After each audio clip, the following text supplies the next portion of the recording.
What's up? Thank God.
Great.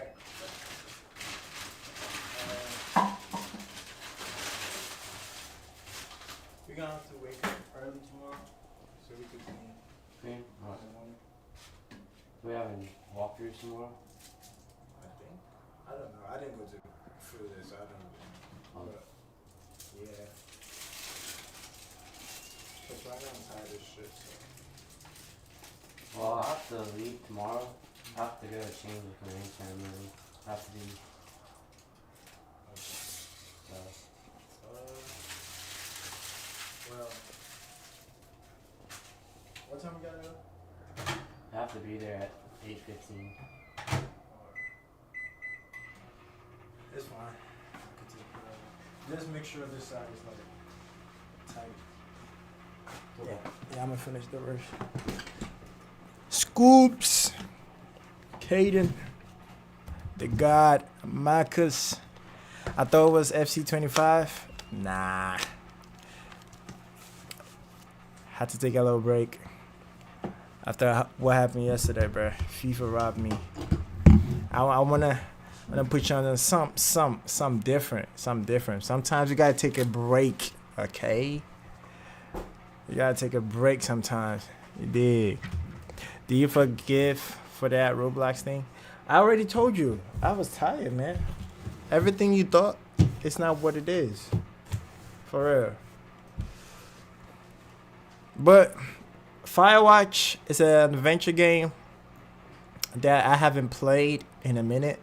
I started on my Twitch, but I felt like it was a more interactive kind of a game, so at the time I felt like maybe I should stop playing it, you know what I mean? But now I want to bring it back, you know what I mean?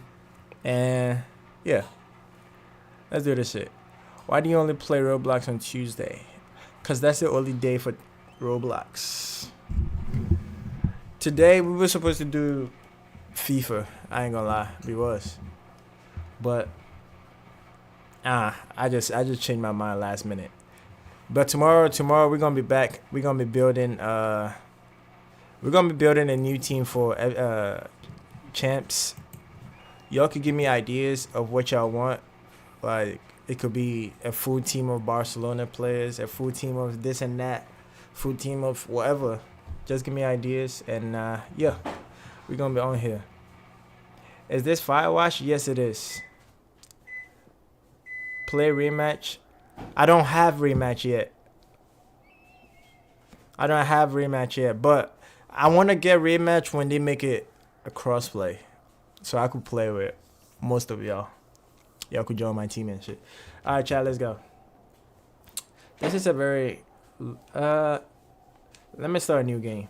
I'm gonna start a new game, so we started together. But yeah, this is Firewatch. Have you played this before, Caden?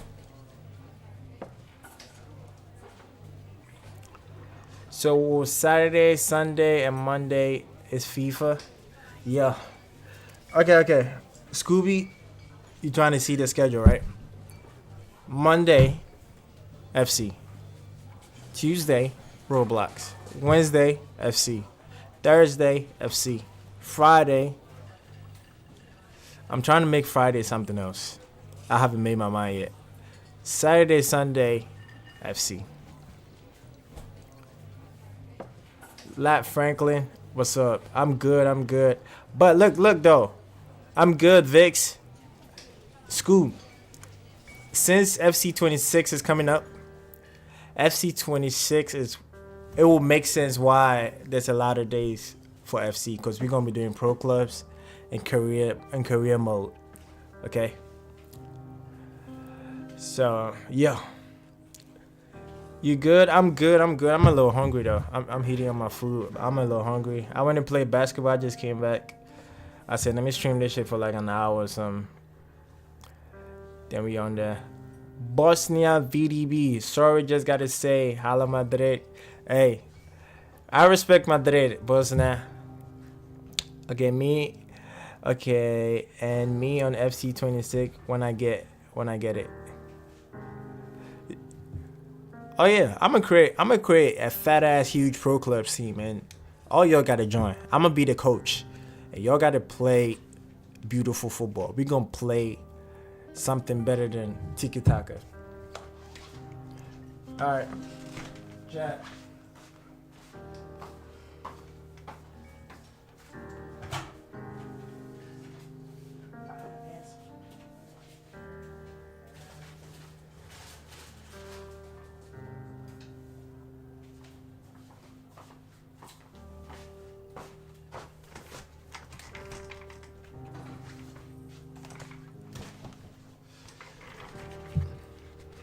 Yes, sir.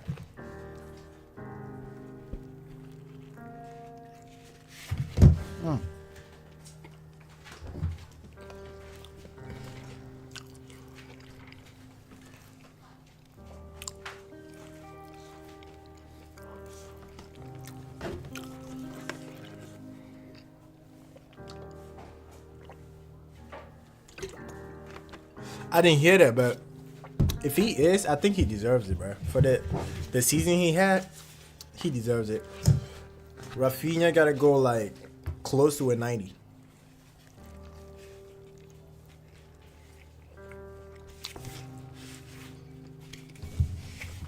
I am a Boston fan. All right.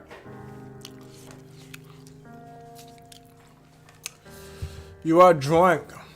So what's I didn't read that. I'm gonna go with this. If I was drunk and somebody asked me, "Are you drunk?" Nah, you pretty. You pretty. She says coolly. She says coolly. You not. You are a future hangover. Huh? What? Damn.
All right, Jack. Let me read this, John. It says, what? You reply confused. Someone should buy a cheeseburger, she says. Okay, let's go. KRT to see object. Oh, that's a hiking thingy. Yes, sir. Ooh, imagine getting trapped in the elevator though. Yeah, let me hop in my truck. My Cherokee F20. You date for over a year. She drives you absolutely nuts. It's great. You move in. You share an apartment near the school with a view of the mountains. You two drink beers out of the deck. You drink beer just about anywhere. Life is good. Damn. He said drunk, bruh. Bro just be drinking. Julian wants to get a dog. Oh, Lord. Here we go. It's getting serious when you see there's a dog involved. Alright, there's a scruffy undersized beagle. Julia's in love. She wants to bring it with her to class. There's also an intimidating but gentle-eyed German Shepherd. Nothing bad could happen to Julia while walking this dog. It's badass. I think the German Shepherd, bro. I have something for German Shepherd, bro. Wait, cat. Can you see everything? I'm gonna try squeezing as much as possible. Maybe I might look more boomski. I might look small. I'm gonna try squeezing as much as possible. All right. Training bands, you man. Fire bands, you man.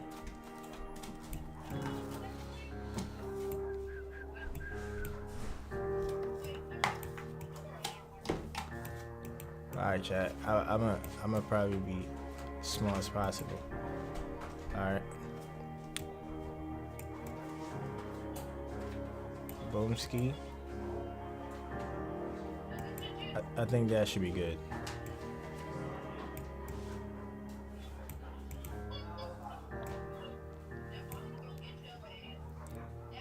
I try to look bigger now. I want Portugal to win, but being real, Spain or Holland will win. Are you talking about the World Cup?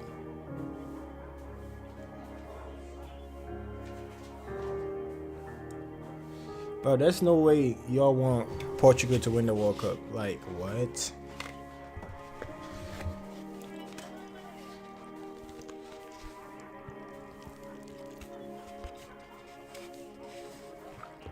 This is good.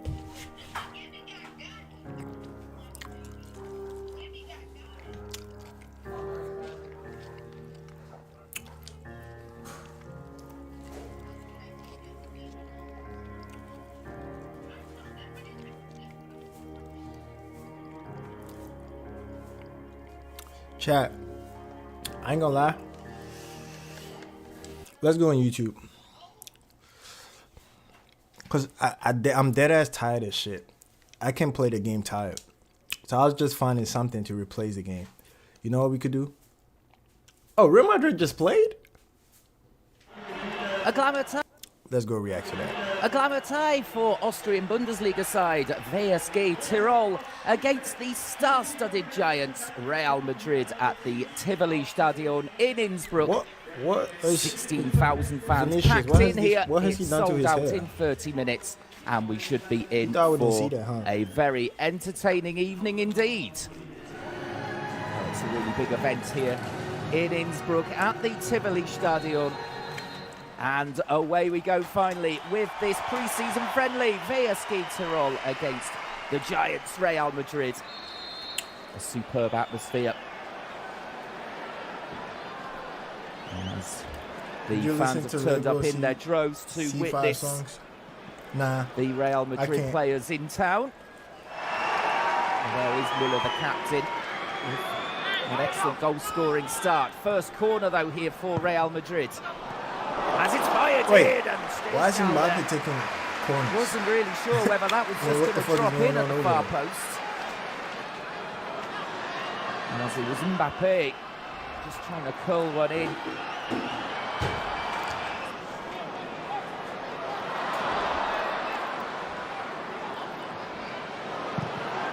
next shot comes in Chouameni, and it's a double chance and a double save from Stejskal. Well, that's brilliant keeping from the Czech. As he keeps it 0-0 in this opening 10 minutes, the pressure really growing. How did you miss from that? Real Madrid. Chouameni there with a terrific low hit. And on the follow-up, Stejskal was back on his feet to smother. Well, y'all still have. There's no way. As the next ball is dinked in, and there is the opener right on 10 minutes. It's Eder Militao who had stayed up there from the back. Well, both the centre-backs were up there, Dean Huyson as well. That was trash. As we see in the end, it's Eder Militao just getting up above Boras.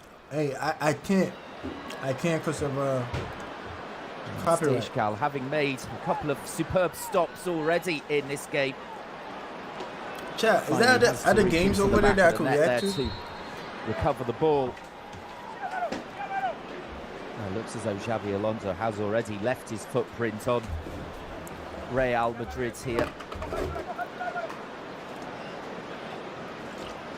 The possession-based game that we saw at Bayer Leverkusen, with quick wingers getting well involved in the play and cutting inside into the penalty area. Likes of Vinny Jr. here may well fit his system even better than he played under Carlo Ancelotti. He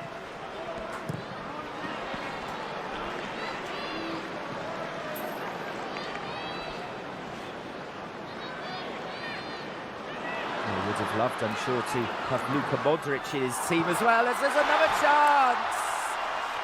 That's brilliant from Real Madrid. Mbappe turning so quickly, and 2-0 after only 12 minutes. He's getting better. One of the world's greatest strikers. He times his run brilliantly. He's getting better and better. Gula with the You know what he's giving assist. me? Arsenal, Ozil vibes. I don't know whether that was a mishit shot. Either way, Mbappe controlled it quickly. Risky there, a little bit of a let-off. The marking, perhaps not what it should have been at the near post. It might result in another chance here. The ball slid across. Just saw on the sidelines there, Antonio Rudiger warming up. The Real Madrid centre-back. German international. There's a break at the start of the season. Into that 6-match ban that he still has to serve.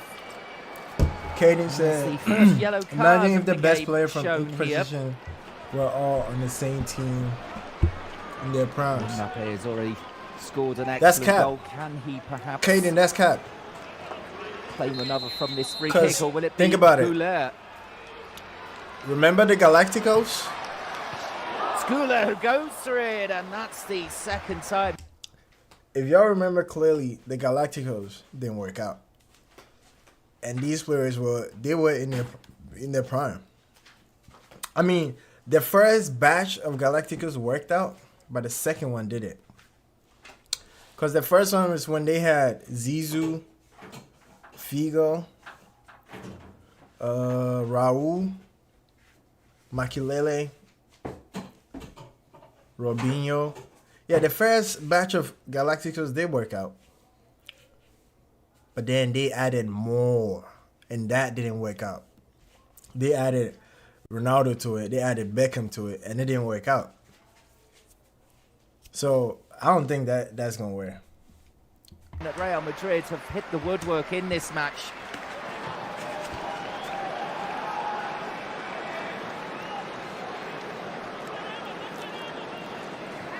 Chouameni, that's a beautiful ball through.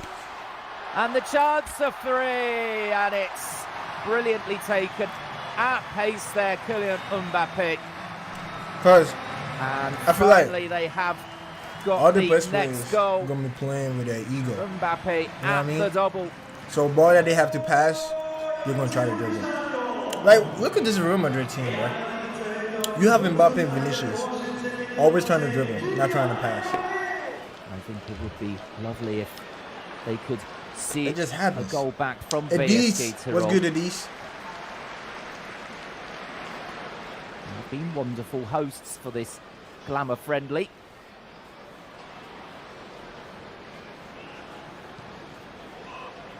Rodrigo. Mbappe.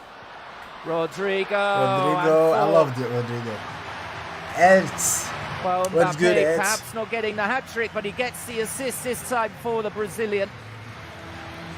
Sliding home a tidy finish. I feel like Real Madrid is doing Real Madrid fans that I mentioned witnessing a really excellent performance in this pre-season friendly from Xabi Alonso's men. Despite all the changes that have been made, they're putting on a real display of quality.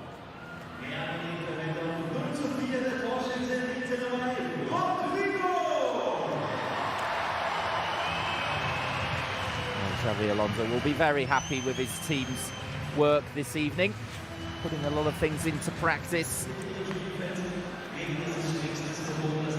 We are into time added on at the end of the first half. We didn't see any. All the substitutions at the cooling break here. The minutes will be in addition. As in fact the referees decided that's that. Well, the 90 minutes are up and PSG Tirol hosting the star-studded Real Madrid team here. Hey, where's my... Fantastic hosts, even though they've been beaten by 4-0 by Real Madrid. No surprise there. As the likes of Mbappe really at times. Let me see what he got to say. What do you think, John, would happen if people asked for help more often? I think if men begin to ask for help and say, hey, this isn't a character issue. Did you know that since 2009, 80 different football clubs have taken part in the Champions League? But yet in more than half of those seasons, the trophy went home.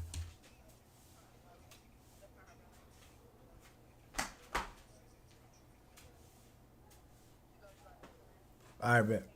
Let's go. With either Barcelona or Real Madrid, as these two clubs have dominated the sport. But how are they so good? How do both of these clubs keep coming back year after year with the best players, teams, and coaches? So, starting with Guardiola's Barcelona and ending with Ancelotti's second Real Madrid side, we're going to see the entire story of how these two clubs consistently broke football for 16 years straight.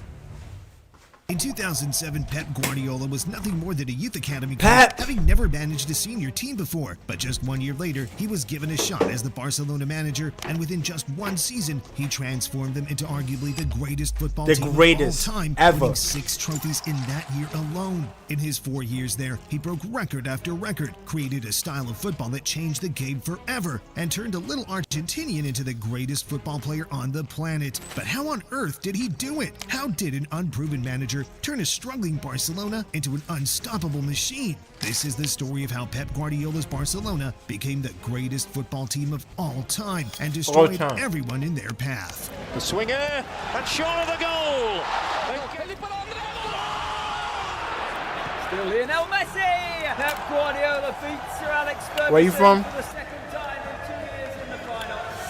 I'm from Cali. California, now, USA. Whilst Pep's journey with Barcelona as a manager began in 2008, that's not where the relationship with the club began. So, to understand that, we have to go back to the very beginning, because on the 18th of January 1971, Josep Guardiola, or Pep as we know him, was born in Catalonia, and by the age of 13, he joined La Masia, Barcelona's famous youth academy, where he was quickly recognized for his intelligence and vision on the field. Pep rose the ranks at Barcelona, and he played as a central midfielder with a very distinct style. He wasn't the fastest or the most physically dominant, but he had the gift of understanding the game better than anyone else, a key feature which will always make him stand out later on in his career. In 1990, he was finally promoted to the first team by the icon himself, Johan Cruyff, who was a huge influence on him both as a player and later on as a coach. And under Cruyff, Guardiola became a key part of Barca's dream team, with the likes of Stoichkov, Laudrup, and Koeman becoming the side that won Barcelona's first ever Champions League in 1992 and 4 successive Spanish League titles from 1993 1991 to 1994. Pep Guardiola then went on to become captain of Barcelona in 1997, a Barca. role which he held until he left the club in 2001 and continued his playing career with stints in Italy at Brescia But and Roma, then y'all moved see to that flag? Al Ahly in Qatar, and finally joined Dorados in Mexico, where he would end his career with the trophy I don't think cabinet I've seen consisting that. of 6 La Liga titles, 2 Copa del Reys, and a European Cup. Pep would then take his first steps into coaching in 2007 when the Barcelona president Juan Laporta and director of football Chiqui Begiristain were considering new candidates to manage Barcelona B, and even though Pep Guardiola had no coaching experience, his deep understanding of Barcelona's philosophy, his intelligence on the field, and his natural leadership skills impressed them and made him the standout candidate. Despite having left the club over a decade ago, Guardiola remained close to Barcelona as he studied the finer points of coaching and continued to develop his vision for the game with the aim of reintroducing a high-intensity, possession-based style that matched Barcelona's DNA. So, in 2007, Pep Guardiola was announced as the Barcelona B coach, and his debut was nothing short of a huge success since Barcelona B, who had been struggling in Spain's 4th-tier division, showed major improvement under Guardiola,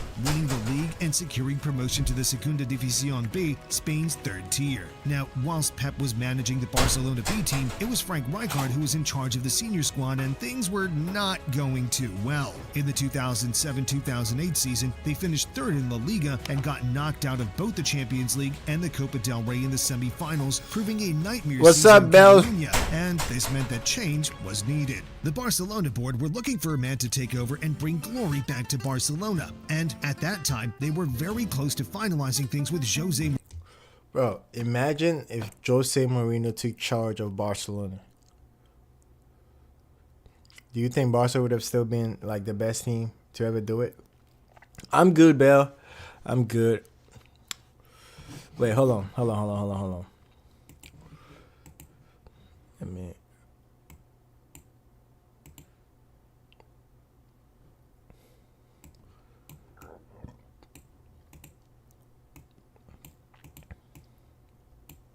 This is better.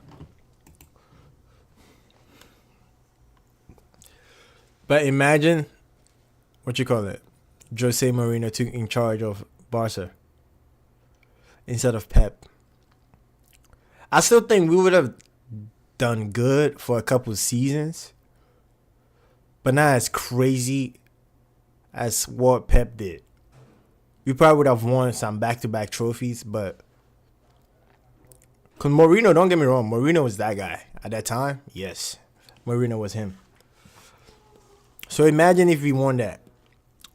Mourinho. He had won the Champions League with Porto and won the Premier League with Chelsea for the first time in 50 years, so he was the hottest manager around at the time, and this deal almost went through right up until one man blocked it. Johan Cruyff urged the board It's to opt fine. for You Pep could call me that. Guardiola I don't care. instead. He believed that Pep's history with the club, along with his great success with the B team, made him the perfect candidate to take charge. Cruyff saw something in Pep that not many others did at the time, as he was just a young and unproven coach. But despite this, the Barcelona board listened and opted for Guardiola over Mourinho, which would prove to be one of the greatest decisions the club has ever made. But this decision would also mean the club made an enemy out of Jose Mourinho, and this rivalry was one that would get extremely heated over the coming years. But for now, Pep Guardiola was at the wheel heading into the 2008-2009 season with the goal of taking Barcelona back to glory. And boy, did he deliver.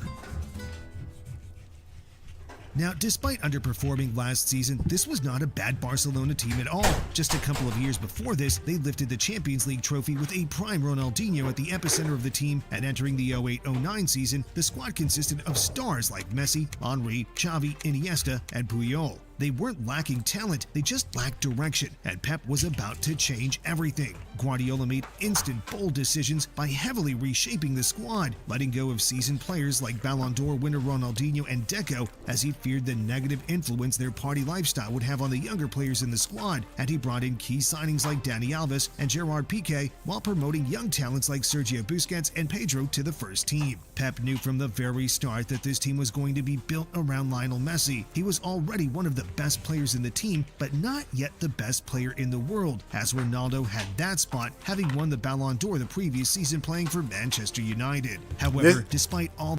That's the Ronaldo y'all be crying about. Oh my God. 2008 Ronaldo, nobody, oh my God, Ronaldo.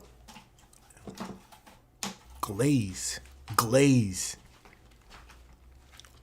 These changes, his new team began with a shaky start in La Liga as Barcelona lost 1-0 to Numancia and then drew 1-1 with Racing Santander. But things quickly turned around as Barcelona then went on a remarkable unbeaten run in La Liga for over 20 matches, proving to all the doubters that he had what it takes to achieve glory. And with his squad beginning to click, Guardiola's side stormed through the league with an incredible streak, and come early May, they found themselves sitting 4 points top Bill, of La Liga. I don't care, bro. El You can call me that. Clasico ahead that would pretty much determine the title. Barcelona thumped Real Madrid 6-2, sending them 7 points clear at the top, and they were crowned champions just the week after, making this Barcelona's first league title since 2006. Pep had got his Barcelona team playing an unseen style of football.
All right, Chad, my fault.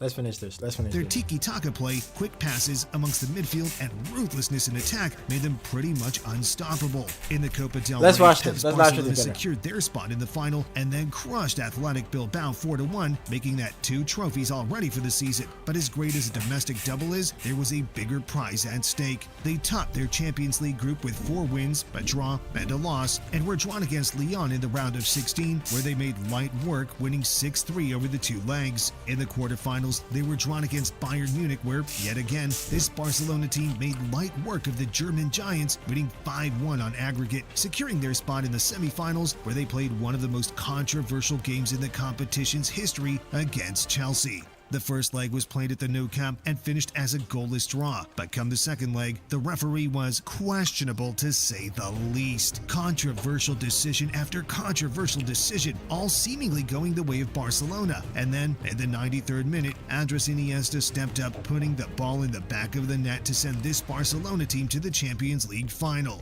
Pep's men were now on the cusp of glory, on the cusp of becoming the first Spanish team to ever lift a treble, and the only thing standing in their way was Manchester United, the current champions with Cristiano Ronaldo. All right, Chad. I got a question. Y'all think that game was rivalry? Or the ref, they just exaggerated?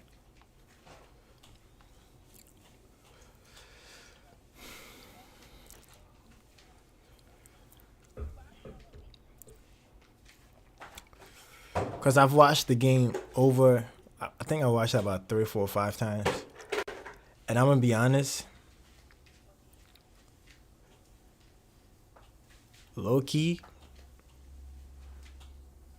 as a Barca fan,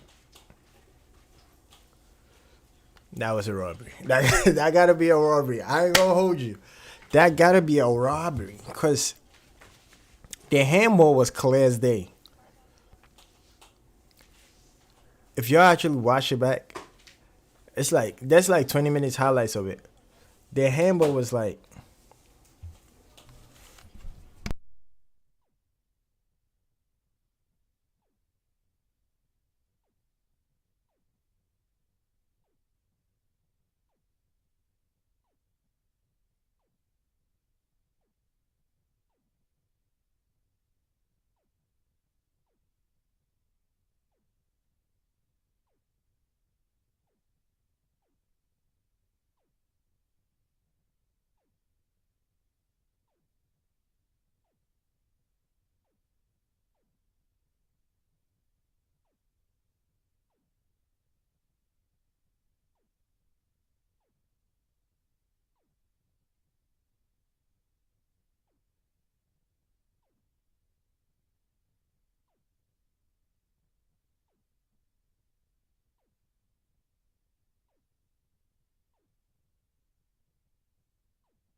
hey, stop doing that. Stop doing that. Stop doing that. Stop doing it. Tanjiro Gaming, just stop. Stop spamming that.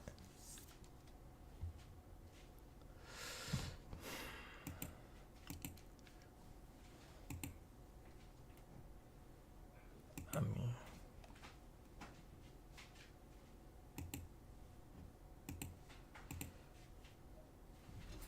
Yeah, I warned him. I warned him, chat. Ronaldo in their team, the Oh, let's current go. Ballon d'Or winner. Pep lined up his men. Valdez in goal, a back four with Puyol, Touré, Piqué, and Silvinho. A perfectly It's okay, balanced bro. midfield with Busquets I just and Iniesta and Xavi I just put him in timeout. Thierry Henry played wide on the left. Samuel Eto'o led the All right, let's line, lock in. and Let's the lock into magical this. Lionel Messi played in off the right. Pep fielded an unstoppable side, and they made the game look easy with goals Appreciate from Eto'o and Messi sealing the final. Hey, two thank y'all goals for to staying, nothing though, as 'cause Pep's men I'm on were the champions of phone Europe. call. That's why I As keep great as the team posting, was, so there I'm was sorry. one man who stood out above the rest as Lionel Messi finished the year with 38 goals There and go. 19 assists in 51 appearances, which secured the little Argentine his first Ballon d'Or. But as well as things were going for Pep Guardiola and his men, the following season would prove to be more dramatic than the first as they would continue with their great form. But this year, things would turn out differently in Europe as Jose Mourinho was quietly Bro, building the super Milito team and in Inter Milan, Milan, and he that was shit- going all that out shit to hurt take my the Champions soul. League away from Pep in Barcelona. We were the in what would be favorites second of Pep's four that year. iconic seasons in Spain. As Pep moved into his second season, he once again felt the need for Barcelona to make some key changes, most particularly a swap that sent top scorer Samuel Eto'o to Inter Milan in exchange for Zlatan Ibrahimovic with Yeah, that was a 48 bad- million euros bad- added to the deal. And bad this player change. swap would very soon prove to be highly significant, as we'll soon see. Alongside Ibrahimovic, Barca reinforced their squad by signing Maxwell, together with a few other signings and promotions from La Masia, as Pep's go-to starting 11 now consisted of Victor Valdez in net, Maxwell, Piqué, Puyol, and Dani Alves in defense, with Busquets ahead of them as the holding midfielder. Xavi and Iniesta were partnered together in the midfield, and up front the lethal trio of Zlatan, Messi, and Pedro, who claimed Henry's spot. The season kicked off with the Spanish Super Cup in August as Guardiola's side continued their success by overcoming Athletic Bilbao, where in the first leg, Xavi and Pedro scored to secure a 2-1 victory away from home, followed by a dominant 3-0 win at Camp Nou with a brace from Messi and a goal from Boyan, claiming the first of what would be 6 trophies in 2009, which shall Damn. come very soon.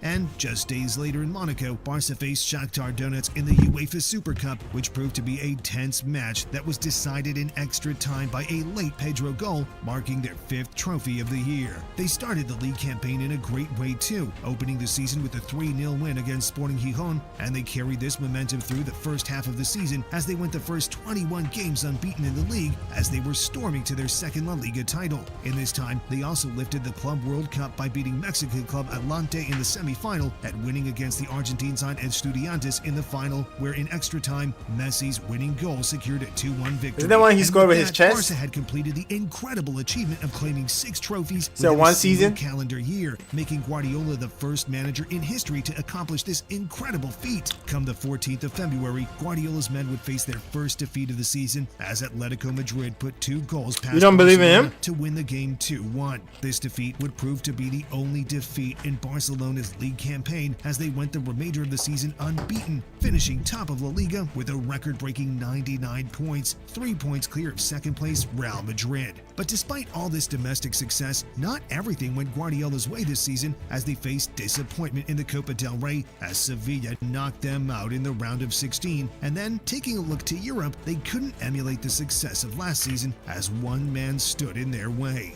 Barcelona made their way to the Champions League semi-finals where they faced Jose One more point Mourinho's to Inter 100. Milan. Despite playing in 2 different leagues, the rivalry between Pep and Mourinho was already clear since Pep had taken Mourinho's spot at Barcelona just the year before, and of course, Jose was still very bitter from that. This was like fire against ice, the attacking Barcelona versus the defensive Inter Milan, the 2 best managers in the world, and in the end, Pep's Barcelona were defeated as Jose won the first leg at the San El Siro Inter for real. 3-1 with a Melito masterclass, scoring 1 and assisting 2, but it's in the return fixture where all the drama occurred. Within 28 minutes of the match, Inter's Thiago Motta received a red card, and now with 10 men playing away against Barca, it was looking like it was going to be a sure victory for Barca, but Jose Mourinho simply walked up to Pep and told him, "You think this is over? This is far from over." It was now a game of the mind. Inter shut up shop. They stifled Messi, and despite a late goal from Piqué, Inter managed to hold on. And as the final whistle blew, Mourinho went sprinting down the touchline, finger in the Bro, air, Mourinho flexing right? his spot in the Champions League final. Mourinho.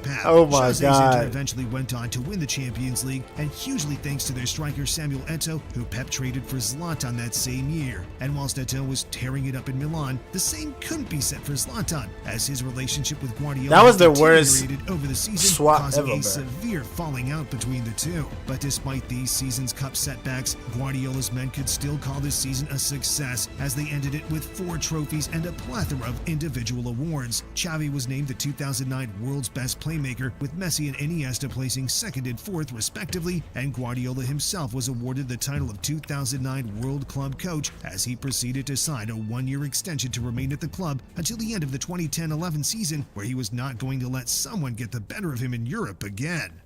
Oh, redemption arc. Redemption arc. Chat. As Pep kicked off his 3rd season in charge of Barcelona, he was hungry for more and started the 2010-11 season with a bang, as just 3 days in, he made a huge move, signing Spanish star David Villa from David! Oh my God, David Villa! for 24 million euros from Liverpool. He then decided to let go of Ukrainian center back Dmitry Chigrinsky and Who the fuck is Yaya that? Toure, who made a move to Manchester City Yeah. despite Pep's desire to Yaya keep should him. have stayed And by though. August, But I mean, he two went more on to be a football legend, giants so. left the club, and Thierry Henry, who ended his contract to join the MLS, together with Zlatan Ibrahimovic, who left back to Serie A after the falling out with Pep. Barcelona kicked off La Liga with conviction, but soon faced a concerning challenge in September. Damn, when he's- Lionel look Messi how was swollen that sidelined shit with is. an ankle injury following a brutal tackle during a game Oh my against God. Atletico Madrid in a 2-1 victory. Thankfully, Messi was only out for 2 weeks and quickly returned to Pep and his team to prove a point, and soon enough, in November, an iconic Clásico against Real Madrid would unfold, where Guardiola's team delivered a 5-0 thumping at the Camp Nou, showcasing their mastery of tiki-taka and proving why Messi, Xavi, and Iniesta were hailed as the world's top players. But the cherry on the cake for this game was the fact that none other than Jose Mourinho was the manager of Real Madrid, as he came to La Liga with the intentions of reigniting his rivalry and dethroning Pep and his team. But Pep wasn't going to let Jose beat him again, and ended up thrashing the Galacticos, who had the likes of Ronaldo, Di Maria, and Kaká in the team. The Real Madrid president made a fool out of Jose Mourinho, as he described this game as the worst match in Madrid's history. This Clásico win secured Barcelona's lead in La Liga by 2 points ahead of Real Madrid, setting them up for an intense battle for the league title. And at the end of the year, Pep's players were destined for individual glory yet again, as Messi, Xavi, and Iniesta were announced as the top 3 finalists for the Ballon d'Or, with Messi being named the winner for the 2nd year in a row. Is this the year they said Heading into Iniesta the should have new won year, that? Barcelona, Yeah, El unfortunately, Mourinho had for their real. unbeaten run Chelsea ended better by than Real Liverpool? Betis in the Copa del Rey, but they surged on No, with an elite no, mentality no. and proceeded to equal Real Took me a Madrid's minute, record but of 15 history-wise, consecutive league Liverpool's wins better. with a victory over Hercules, and even breaking the record in February with a 3-0 win against Atletico Madrid, with a stunning hat-trick by none other than, you guessed it,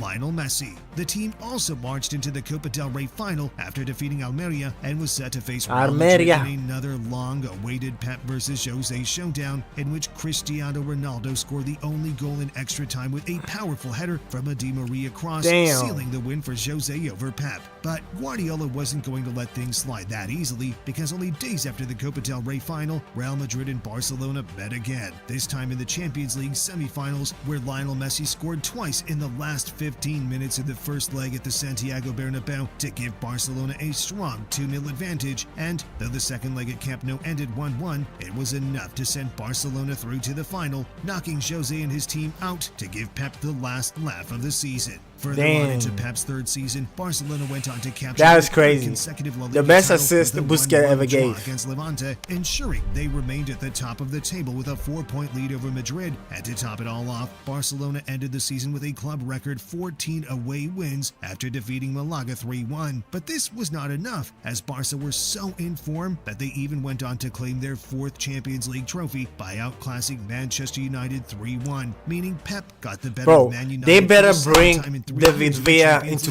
League FIFA, final. bro. Lionel Messi was named man of the match, and he was the star the entire season, as he ended the Champions League campaign with 12 goals, breaking the record for the most goals in a single season. The 2010-2011 season finished with a double and a single match away from a treble, but this is where this Barcelona team would unfortunately reach their peak, as come the 2011-12 season, Jose Mourinho's Real Madrid were coming back stronger than ever in the league, and things would start to slip out of Pep's hands for once. He was as a player. Barcelona's 2011-12 But season he got to was come back packed against the with icon. thrilling matches, big milestones, and a few tough moments. If they give him a fucking Guardiola's hero, final year I'll as be so Barca's pissed. manager, a bittersweet ending. The transfer window was pretty calm with only a few changes to the squad. He signed the Chilean winger Alexis Sanchez from Udinese for about 37 million euros, giving a big boost to Pep's team in his final season, and also brought in Cesc Fabregas from Arsenal for around 40 million euros, meaning Barcelona officially had the most insane midfield ever, with Fabregas, Iniesta, Xavi, and Busquets all in the team. Barcelona began the season by facing their fierce rivals Real Madrid in the Supercopa de España, ending in an exciting 2-2 draw at the Santiago Bernabeu, and only 3 days later on August 17th, Barcelona turned up the heat and beat Real Madrid 3-2 at Camp Nou, clinching the Supercopa with a 5-4 aggregate score, and Messi shining by scoring twice, including the game winner. But the match ended up becoming super intense, especially after Marcelo's foul on Fabregas, which sparked a brawl that led to multiple red cards. But at the end of the day, this thrilling victory was just another notch on Pep's belt against Mourinho's Real Madrid, setting the tone for an exciting season ahead. Not soon after, Barcelona then claimed the UEFA Super Cup with a 2-0 victory over Porto. It's like we marking used to Barca's claim fourth Super Cup 2 and trophies giving every Fabregas his start of first the ever season. goal in a Like, Barcelona shirt. As the league campaign began, injuries began to plague the team as newly signed Alexis Sanchez tore his hamstring, sidelining him for weeks, while Iniesta was ruled out for a month with a femoral bicep tear. But despite this, Messi continued to shine because after 2 consecutive draws, Barcelona responded emphatically with an 8-0 win over Osasuna with a Messi hat-trick. And on the 28th of September, Barca defeated Bate Borisov 5-0 in the Champions League, with Messi's brace bringing him level with Laszlo Kubala as Barcelona's second all-time scorer with 194 goals. Roll on December, and we witness yet another thrilling Clásico as yet again Pep's Barca triumphed 3-1 over Real Madrid at the Bernabeu, and soon enough the Club World Cup in Japan brought Madrid more silverware with a dominant 4-0 win over Santos. Pipe down. Messi's brace, along with goals from Xavi and Fabregas, saw the team clinch their 5th title of 2011. The new year began with Pep winning FIFA Coach of the Year, along with Messi winning his 3rd consecutive Ballon d'Or on January 9th, and soon after Barcelona eliminated Real Madrid in the Copa del Rey with a 2-2 draw at the Camp Nou, advancing on aggregate and making a fool out of Jose Mourinho yet again. But this year, he won every who game, would eventually bro. get the last laugh. But more on that soon. I mean, as the season it's progressed, crazy if Messi they was do. setting more records, If Barca winning actually 5 signed goals Rodrigo, against Bayer Leverkusen in the insane. Champions League, becoming I'm the first all player to ears, achieve such a though. feat in the competition. I want that's what happened. However, in the But- league, things started to take a turn for the worse But- as a 2-2 draw with Villarreal put If anything, Barcelona sign 7 Grimaldo points behind and put a him- stellar Real Nah. Madrid, with Jose Nah. gaining back his momentum. April was I don't a know about bitter you, but month I don't for like how Barca fans Grimaldo as their plays. team advanced to their 5th Yeah, he's a consecutive top player, I Champions know, League but semi-final, but were I don't like ultimately his play style. eliminated by Chelsea, I don't drawing know. 2-2 at the Camp Nou in Even a as a left back, dramatic match. I wouldn't And to want top him. it all off, on the 27th of April, Guardiola announced that he would step down at the He's end at of the tag season. base, Just a so couple weeks later, Real Madrid defensive-wise, won the League he's of not Champions, providing putting anything. an end to Pep's domestic At least for dominance, me, that's but what I think. Barcelona had one last chance to lift I seen him play silver that against- season, which they what you did call in it? fact accomplish, winning the Copa del Rey final 3-0 Chelsea? against Was it Atletico Chelsea? Madrid. I think it was then Chelsea that confirmed Bayern played Tito with. Villanova would And be the yeah. man set to take Pep's place as manager, but Guardiola definitely left massive shoes to fill. But after Pep's departure, it didn't take long for a new man to arrive in Spain and take over football. But this time, it would be done in the Bernabeu instead, because over the next 2 seasons, Jose Mourinho would lose control of Real Madrid, and that's when Carlo Ancelotti arrived for his first stint at the club. How does a man take over a failing Real Madrid and within just 1 season turn them into the best football team in all of Europe? But how does this man achieve that? Get Carlota! sacked just 1 year later, and then how does this man return to that club after 6 years to do the exact same thing again, but this time making them even greater than before? This is the insane story of how Carlo Ancelotti transformed a trophyless Real Madrid into the deadliest football team in the world twice.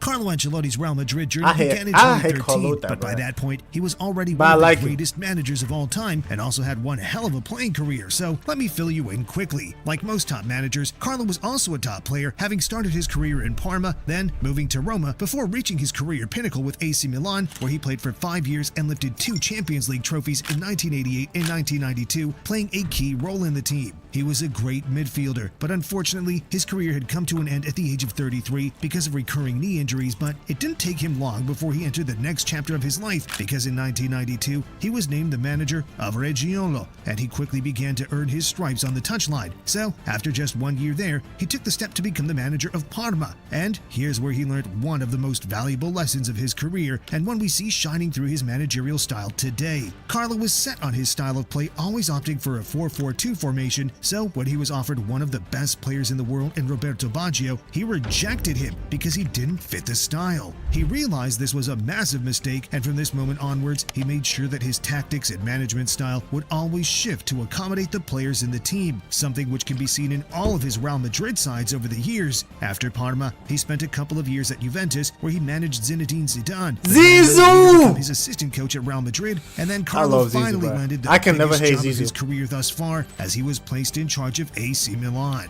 Here, he created one of the greatest football teams of all time, lifting 2 Champions Leagues in his 8-year stint there, which lasted from 2001 to 2009. But he cemented himself already as one of the greatest managers of all time, but his legacy would only grow from there. After Milan, he moved to Chelsea for 2 years, where he won the double, and then to PSG for 2 years, where he guided them to their first league title in almost 20 years. And this is when a job in Spain opened up. Jose Mourinho had just been sacked from Real Madrid after taking the club to a league title and then running the team to the ground, leaving them trophyless in the 2012-13 season, as Barcelona were back on top of Spanish football. When Carlo received the call to manage the biggest football club in the world, this was a no-brainer, but this also was not an easy task. This team wasn't in a great place, finishing the previous season with big issues in the dressing room after a fallout with the manager, and despite the size of the club, they hadn't been dominating football for a while, having gone over 10 years without a Champions League. But the day Ancelotti arrived, everything was going to change. Iniesta or Zizou? Now, by all means, this was not a bad Real Madrid team. They just tough lacked direction, which is exactly what Ancelotti gave them. When he arrived, it was also announced that Zinedine Zidane would become his assistant coach, and Iniesta some changes to the squad. He offloaded both of them. names like Carvalho, Essien, Kaká, Higuain, and Ozil, and he used the funds to bring in Carvajal, Casemiro, Isco, Illarramendi, and most notably of all, Gareth Bale, for a world record transfer fee to become Real Madrid's latest Galactico signing. Now, the squad was in place, and Ancelotti quickly discovered his preferred formation with Casillas in net, a back four consisting of Carvajal, Pepe, Ramos, and Marcelo, Xabi Alonso holding the midfield with Modric and Di Maria playing ahead of him, and then the deadly attacking trio of Bale, Benzema, and Cristiano Ronaldo. This season began in August 2013 with a 2-1 victory over Betis, but they began the Champions League campaign in even better fashion with a 6-1 thumping over Galatasaray, with a Ronaldo hat-trick, a Benzema brace, and an Isco goal.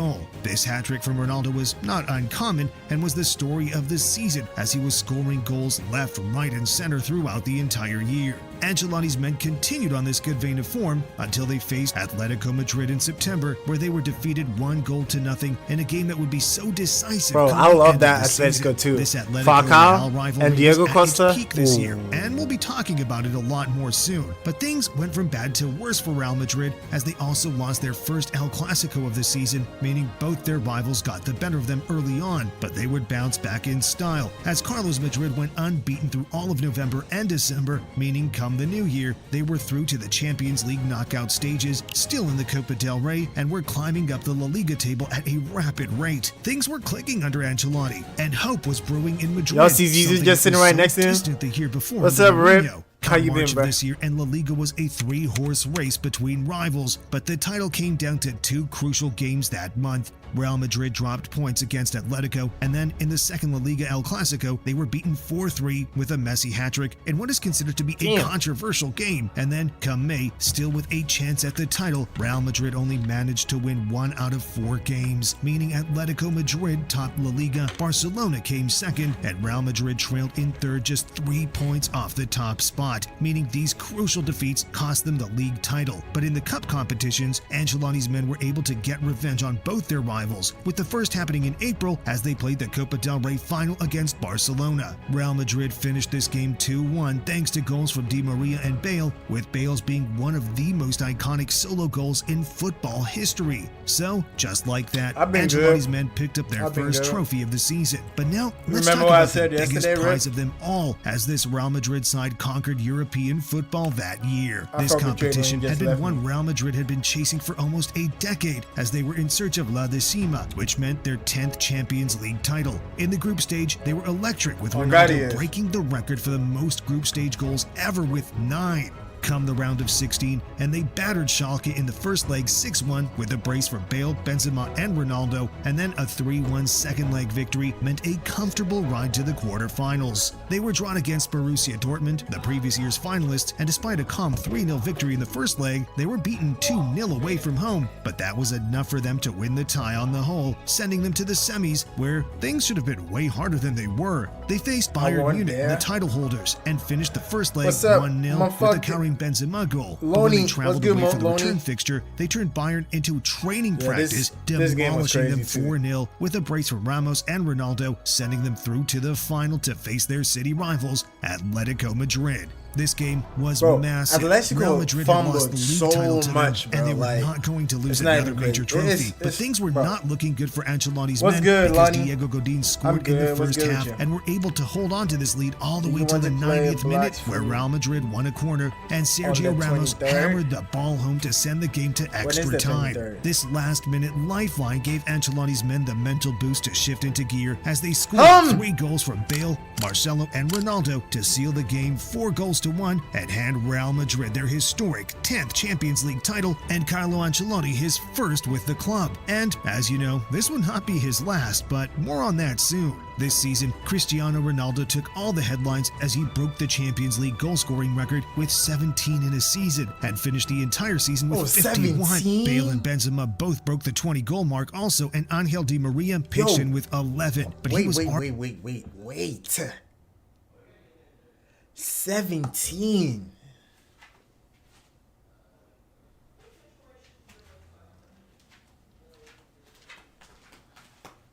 Oh my God. Y'all don't understand how crazy that is, bro. The amount of games they play. Bro, 17? Fuck.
You said career, my bad. A career mode. I'm gonna do career mode in FC26. FC25 is over, so. Loney, rate Mamelodi Sundowns out of 10 for the FIFA World Cup performance. Where did it get to? And who knocked him out?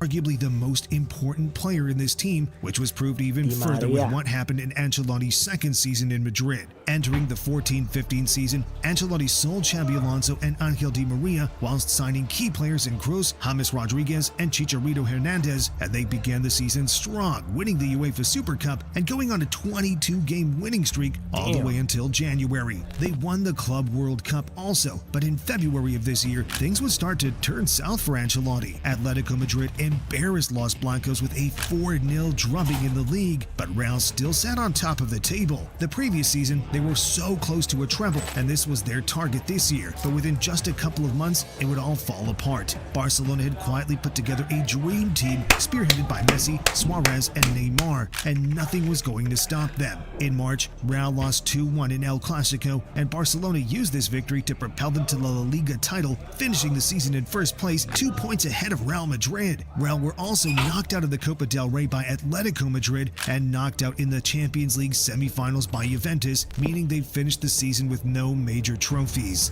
Damn. Ronaldo had his best season ever, scoring 61 goals as he flourished under Ancelotti, but unfortunately, things had turned south in the capital, and come the 25th of May, President Florentino Perez made an announcement saying, "We've taken the difficult decision to relieve Ancelotti of his duties with immediate effect." Ancelotti won the hearts of both the board and the fans and will always have a place in the club's history. However, at this club, the demands are huge and we need a new impulse in order to win trophies and be at our best. In all fairness, this was the right call, as over the next 3 seasons, Real entered their Zidane era, winning Zidane back-to-back era, the Champions Zidane League titles, arc but it wouldn't is be long insane. before they would be back in a bad state and would need Ancelotti to come save them for the second time.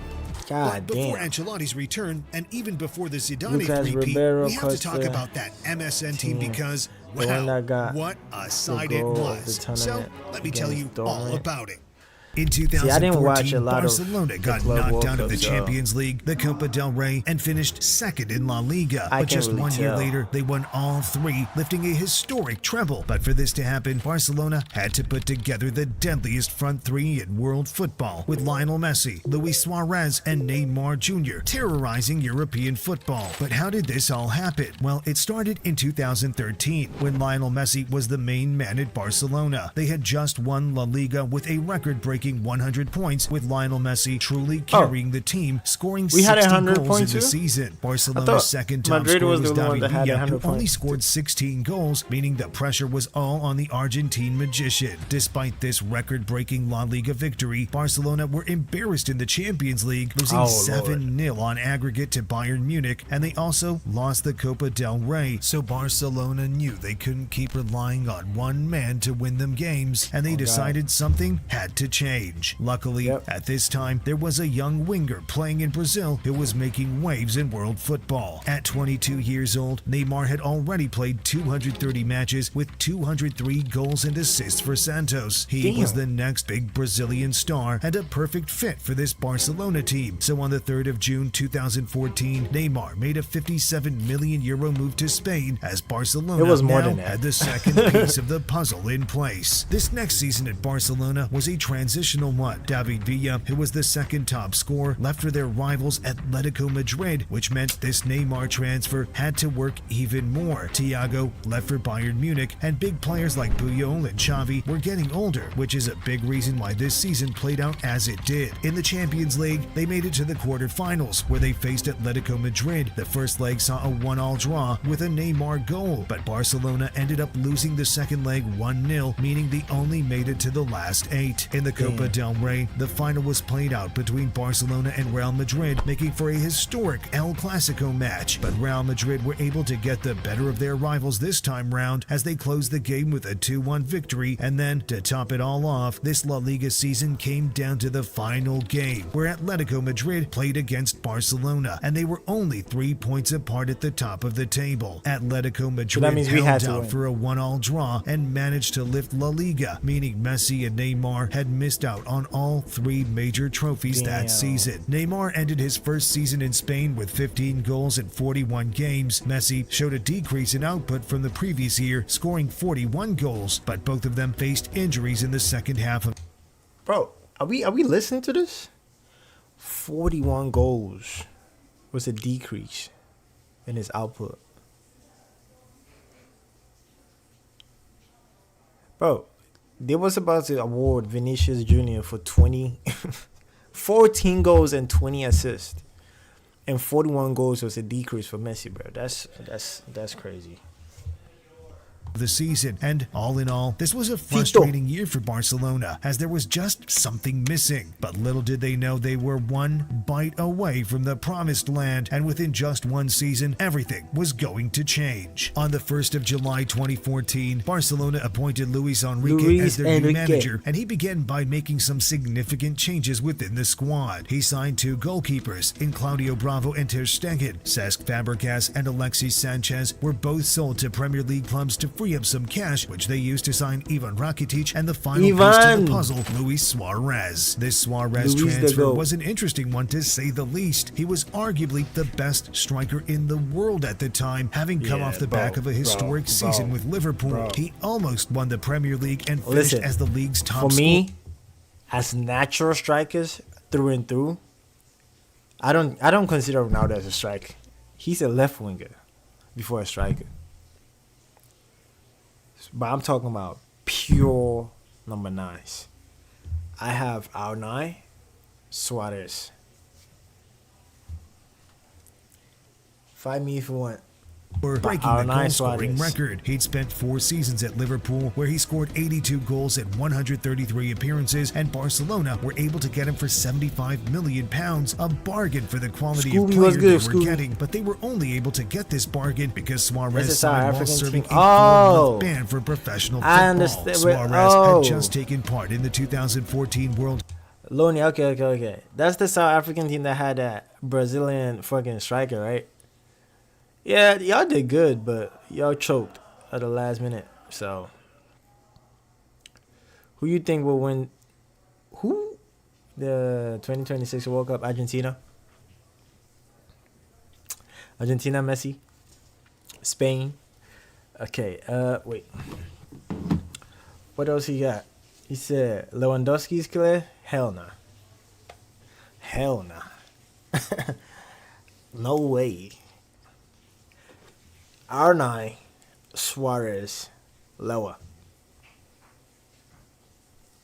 I don't want to hear it.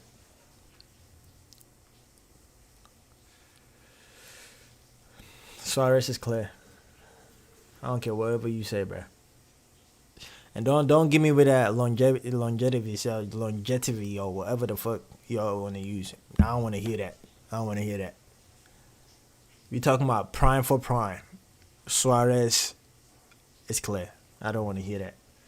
Argentina players are kind of old, in my opinion. They didn't see the squad yet. I didn't see the squad yet. Yeah, they got some young players coming, but no, for real though. Who do I think is winning the 26 World Cup? I think it might come down to Spain or France. One of those two.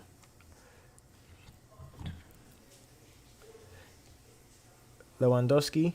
You mean one? Because the only one he technically lost, was the one doing COVID, and Ballon d'Or chose not to do the ceremony. So, which other one was he supposed to? Spain or Portugal? Like, who's better? Yeah, that's the 2020-2021. That's the year Ballon d'Or chose not to do it. So that's I don't know. That's the ceremony. People chose not to do it. So yeah. But for sure he deserved to win that year. He did. He killed it that year. 2021.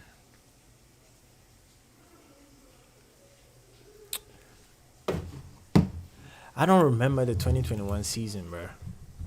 2021/2022.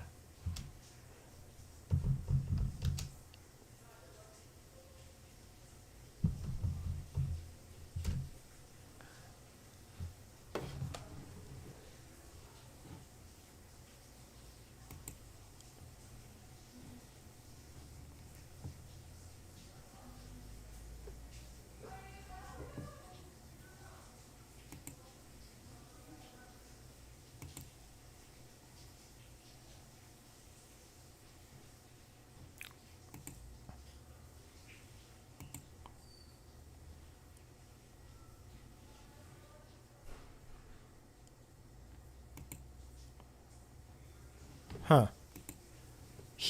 Who won the 2021 again? Messi won the 2021?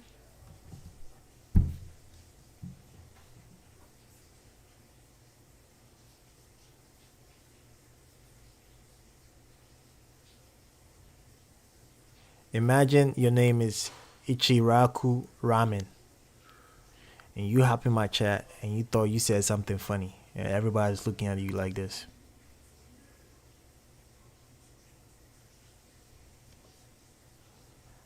Nobody laughed, brother. Your joke wasn't that funny. Nobody's laughing at you, bruh.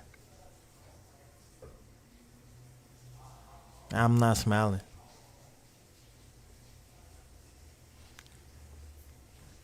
I'm not smiling. And you heard him, Ramen. Saibal. Saibal. But anyway, I just looked up the stats, and I ain't gonna lie. Messi had, what the hell? 34 appearances, 14 assists, 11 goals. Let me see. Let me check Lewandowski's stats.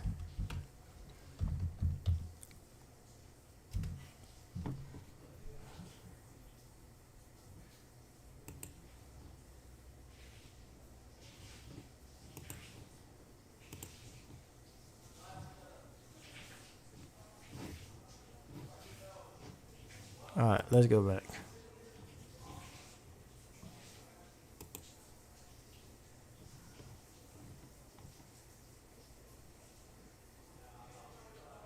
Oh hell nah.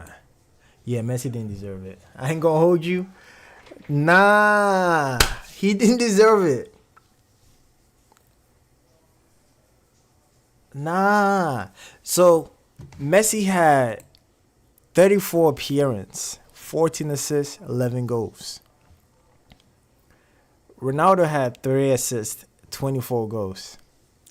Lewa, on the other hand, he scored 35 goals.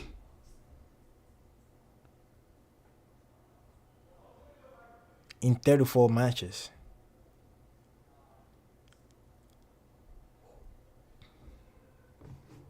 What? They gave it to Messi upon what?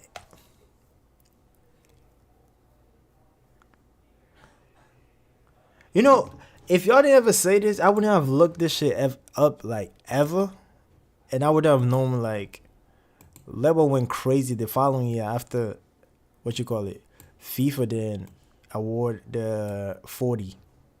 I mean the 2021. Because I thought the following year, I thought Messi killed it. But nah. Messi didn't deserve it. I'm going to be honest. As a Messi fan, there's nothing but being honest. But that's tough. Frost AM was good, Frost. Football fan. Your scoop. I think Haaland should have won. No. Now, 2021, we just looked it up. I think Lewandowski deserved to win that. That's a robbery. I admit to that. I'm a Messi fan. I'll admit to that. Because 34 games, 35 goals, and assists. Yeah. 2022 was a World Cup year. It don't matter if Haaland scored 80 fucking goals in that season. They was going to give it to whoever won that World Cup. And this is not it. This is based off the fact that in history, that's how they award it, even during the World Cup years. That's how Cannavaro won his World Cup. That's how R9 won his third Ballon d'Or. And so on and so forth. So there was no way Haaland would have won that Ballon d'Or. That was never happening. Feel me? So, yeah. But 2021 though, that was a robbery. I think there was a 2013 when Bayern Munich won the UCL. That was a robbery too because they gave it to Ronaldo. when he didn't win the UCL. That year, Bayern won a treble, and we all thought Ribery's taking it, and they gave it to Ronaldo still. So that was a robbery too. Then in the 2010 World Cup, that was a robbery too. You feel me? So this Messi Ronaldo 10-year run, you know, there's like a little holes in it. I'm not saying this. I'm saying this as a Messi fan too. So there's little holes in it, and you could tell like it could have been different players winning in that era that weren't able to get it. You know, because 2010, Spain won that World Cup. So if Spain won that World Cup, Iniesta deserved that Ballon d'Or. 2013, Bayern did a treble and won the UCL. Ribery deserved that. 2021, Bayern did a treble again, and Lewa deserved that. So that's 3. And 3 of them, 2 of them was Messi. So how many does Messi have right now? 8? So let's say we take 2 out. That's 6, right? And we take 1 out from Ronaldo's. That's 4. So if we're being really fair, Messi should have 6 Ballon d'Ors, and Ronaldo is supposed to have 4.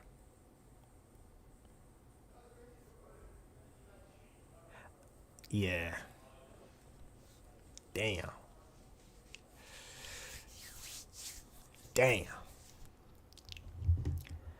Let me see. Did Rodri deserve his Ballon d'Or? I think he did.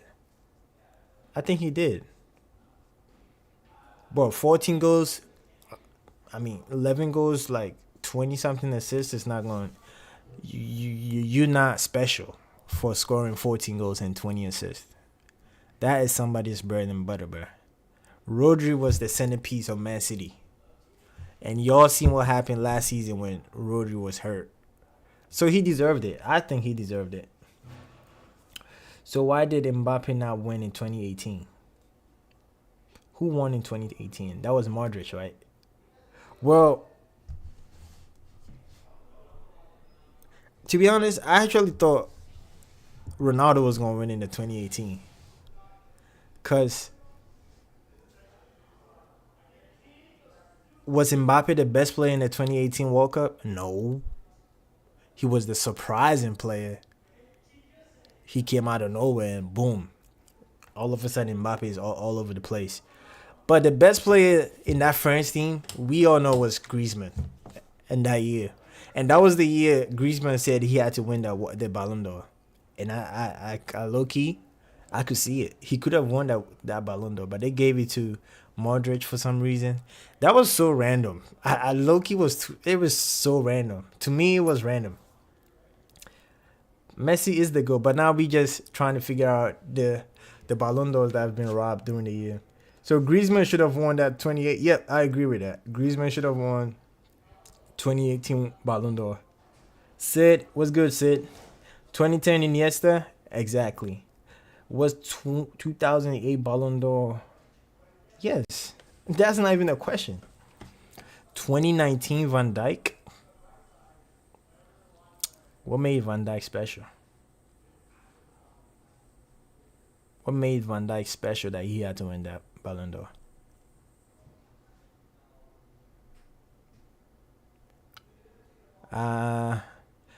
You should elaborate on that. Said honestly, man, Ballon d'Or is to be given to the performance basis. Messi had a great season as a kid in 2010. Yeah, but Sid, even if he had a great season, in a World Cup year, it don't matter how good your season is. It's given to the best player at the World Cup. So if you had a great season in your league, adding the World Cup to it boosted you. And that was Iniesta. And that's why Iniesta deserved that year. So Messi doing what Messi does, I'm sorry, but I ain't gonna hold you. If we going by the Ballon d'Or rules, I think Iniesta deserved that. Ronaldo is the GOAT because he conquered 4 leagues. Messi only one. Whoever S is, your opinion is not valid. If that's the case, Ibrahimovic is the best player of all time. He went to every league and conquered it. So shut the fuck up. Make a valid argument for your case before you could talk. Sid, hell nah. In 2018, it was Griezmann. Content. Pogba. Yeah, Griezmann could have won that. Messi's the GOAT for sure. Ronaldo, blah, blah, blah. He just repeated himself.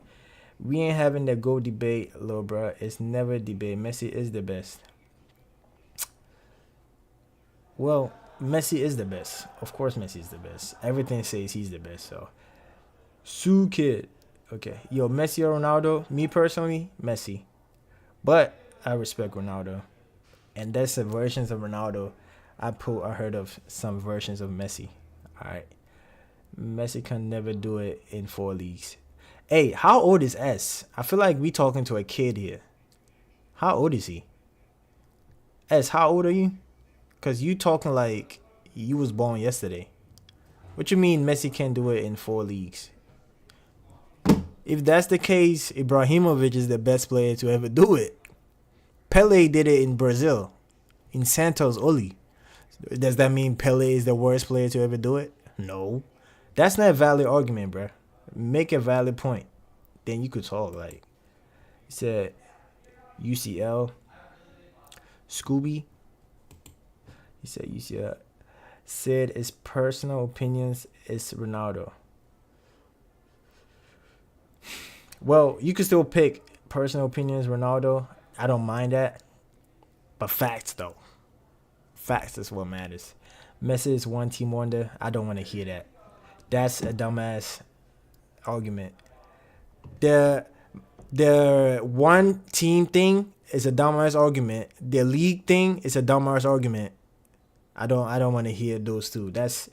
Leave that to the people on Twitter. Not here, bro. If you want to make a valid argument, you make a valid argument. UCL is close. Ronaldo has 5. Messi has 4. But the 2002 Barcelona versus Arsenal, that UCL final, Messi was supposed to play in it. He was hurt. So they took him off the roster. He was hurt. Barcelona won that year. So if he played everything till the final. So technically, if he wasn't hurt, he would have 5. And he would have had 5 before Ronaldo. That's an argument to be had over there. All right. Prime, he's really good at Barca, but at PSG. Bro, PSG was too toxic. PSG was too toxic for him. I don't even know why he went to PSG to begin with. But Prime, that is not an argument to be had. I think you need a valid point. Yeah, that's right. If Messi won in 2023, then Iniesta 100%. Exactly. That's what I'm saying. If we're going by the World Cup rules, Iniesta should have won in 2010. And that's the only one that makes sense to me. 2022 kind of makes sense. Who won in 2014? I think Ronaldo won in 2014, right? Yeah. Then 2018 should have been Griezmann instead of Modric. You know what I mean? It should have been Griezmann. I don't know why they gave it to Modric. I don't know. I feel like it's a propaganda, bro. They both are the GOAT. They both are, but at the end of the day, one got to be better than the other one. I was born yesterday. Sid, come on. Man, he's the best playmaker, dribble. Has the most assists. You see, you see, we talking about facts right now. If what Sid just said, he's talking about facts right now. He's bringing stats up. Hamza, the problem is the Ballon d'Or rules. They change it over the year, and that's kind of. I feel like they change it just to give it to a certain individual, and that is kind of dumb. And that's what like ends up like being all fucked up and shit. 2015 should have been Neymar. Why? Well, he was in the top 3. But how you gonna outperform Messi? They both had the same amount of goals in the UCL. Messi, of course, the Messi things in the league. To be honest, there was no way Neymar was winning a Ballon d'Or as long as he was with Messi. Was it the right move for him to leave? Yes. I know we all people keep saying, oh yeah, Neymar should have stayed at Barcelona. No. For him to get a Ballon d'Or, he had to leave Messi. He had to leave. And him leaving, he had to keep his discipline at PSG and actually be a leader and take him to the next level, and that was winning that UCL. And he would have got the Ballon d'Or if they won that UCL against Bayern, no doubt. But he had hella years to actually do that before that Bayern thing. I felt like it was when he decided to actually take it serious and actually go all the way with PSG, it was kind of too late. Because Bayern was on top and they was now building up. You know what I mean? Because his first few years there, I feel like he was just bullshitting. He didn't care. But now when he took it serious, that's when Bayern was also at the top at the time. So it is what it is. So bro said Messi is one team. Yeah, I don't want to hear that. You should go and do your homework. I didn't say that it was a bad thing. I just said Ronaldo was the GOAT if Messi wasn't at Barca. That's cap. Now that's like imagine it. What if? It's a what if thing. You feel me?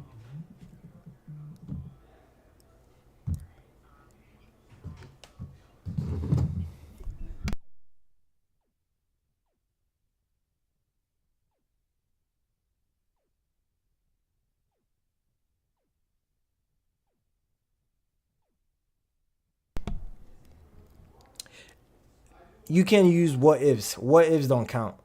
The what ifs are we talking about straight facts. Alright, Sid. But nowadays they don't use Instagram. What that mean? In my opinion, Messi will win. Sure. Who's the guy talking behind you? Oh, it's the guys in the background. I don't know. Ney was so good, man. He was, but too flashy. He wasn't. If he was more direct, Neymar would have had more goals than most players. Because Messi even said he was better. Messi thought Neymar would be the one to actually overtake him, but Neymar was more flashy instead of being more direct. You know what I mean? So I think that's Neymar's problem. As flashy as he is, if he takes it. If he's more direct, it's more better than him being flashy. I ain't gonna hold you. Exactly. Discipline was the virtual high five. Jacob, that's your high five. If Messi wasn't there, he would have shined. Exactly. And even you could see times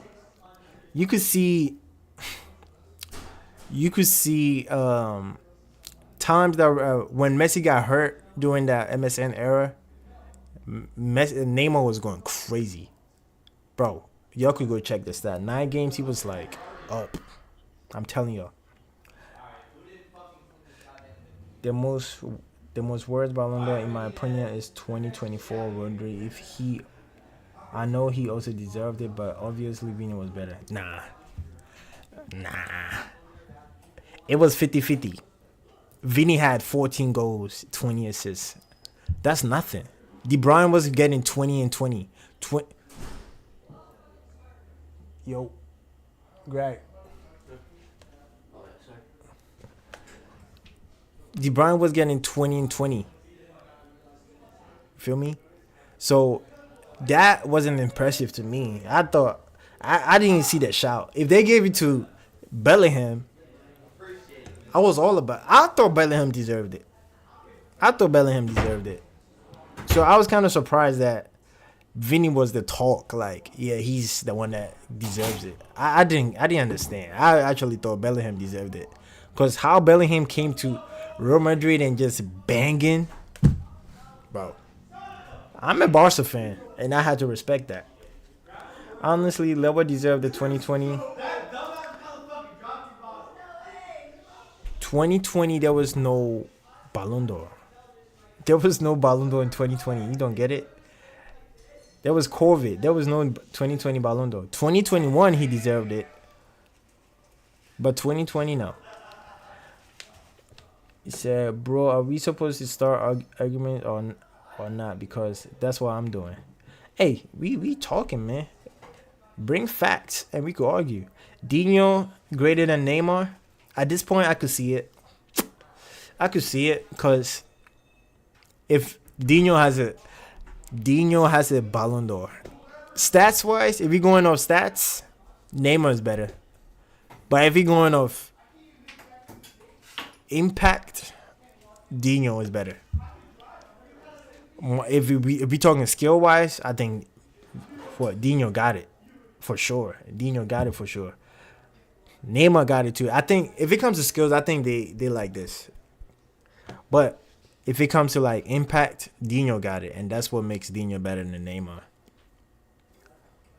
Said if Neymar would have played like Olise, he would have shined. I mean, Olise just started his career, so I can't really tell about that one. I ain't gonna hold you, man. It was good Rodri won it in 2024 because we saw what Vini was this season. Yeah, that was actually terrible. Football fan, hashtagging himself. What is that? Is that your Instagram? What is that? Football fan? Yes, Bellingham finally, someone said it. Oh, yeah. I didn't understand that whole Vini. Oh, yeah, Vini. Did y'all forget about Bellingham? Like, what? That one goal he scored against Barcelona, that shot, turn, boom. What? Y'all just forgot about it, and everybody was talking about Vini. Like, what? Yeah, it was canceled. 2020 was canceled, so it's not really, you can't really say who deserved it. If they did it and they gave it to somebody else, yeah, you could say, nah, that person didn't deserve it. Lewa deserved it. Yeah, but if they didn't do it at all, you can't really say somebody deserved it. Vinny this season was, bro, he was terrible. He was terrible. I seen him in the FIFA the team of the season card. I was so mad, bro. And on top of that, they made him a 96. The audacity, bro. FIFA, no shame. Gave him a 96 rated card. Bro, what? They rated him higher than Martinez, our defender, and Kunde. I was like, what the fuck is FIFA smoking, bro? Because there's no way you give Vinicius, after that season he's just having, a 96 rated card. You got to be smoking. If it was a 96 movements card, yeah, I understand that. But a team of the season card, no movements, yeah. On the long run, both Dino and Ney got wasted. What? No, Dino wasn't. Dino was never wasted. I don't understand what you're talking about. Dino accomplished what he had to accomplish. When he started having fun, he had completed football early. That's the difference between Neymar and Dino. Dino won a World Cup, UCL, a league, multiple leagues, and won a UCL. The only difference is Dino, he completed football too early, so he started not giving a fuck. And that's the problem. That's why he didn't have a long prime like he was supposed to, because he had completed football too early. That's why I think Neymar is tough. I don't know, bro. If I start talking about Neymar, I don't know. Will Rafinha win the Ballon d'Or? I mean, hopefully, but Dembele, it looks like Dembele might win it. They just won the fucking Super Cup. And he played a major impact, a major role in that. So, most definitely, it might be Dembele taking it. I'm not mad at that. It's a former Barcelona player. I'm not mad at that. It is what it is. That's why I said, in my opinion, Rodrigo, 2022. Bro, 2022, nobody was giving nobody a Ballon d'Or if you didn't win that World Cup. It is what it is, bro. Every World Cup year, the Ballon d'Or goes to whoever wins the World Cup. It is what it is, bro. Rodri in 2022 is cap. That's actually cap. Sid, as a Madrid fan, yeah, that's true. Bro, FIFA always boosts Madrid players. Like, even the gold cards are better. Yeah. That's crazy. Sid, don't start. The other Madrid fans would flame you for that. I don't give a fuck. Pedro Silvan Pires, I'm guessing you a Madrid fan. You didn't like what I said, so you told me to shut the fuck up. It is what it is, gang. I said what I said. If you really sit home and play FC and you really thought, yeah, Vini deserved that 96 card, you delusional. Yeah, my bad. I was talking about Ney, not Dina. Oh, okay. I know he wasn't the best, but he got wasted after that. Who?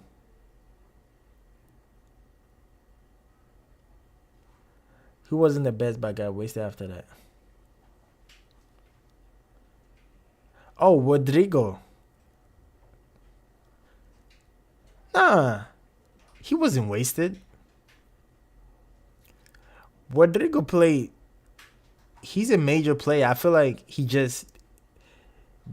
don't respect him in Madrid, cause, bro, I feel like they don't respect him in Madrid. Even the recent UCL that they won, I think 2 years ago, he played major role, but nobody cares about Rodrigo. It's like Vini this, Vini that, Vini this, Vini that. Nobody cares about whatever Rodrigo got going on. So, yeah, if I was Rodrigo with the talent I have and the discipline I have, I would leave Real Madrid. To be honest, because me coming off the bench, a player like me coming off the bench, crazy, crazy.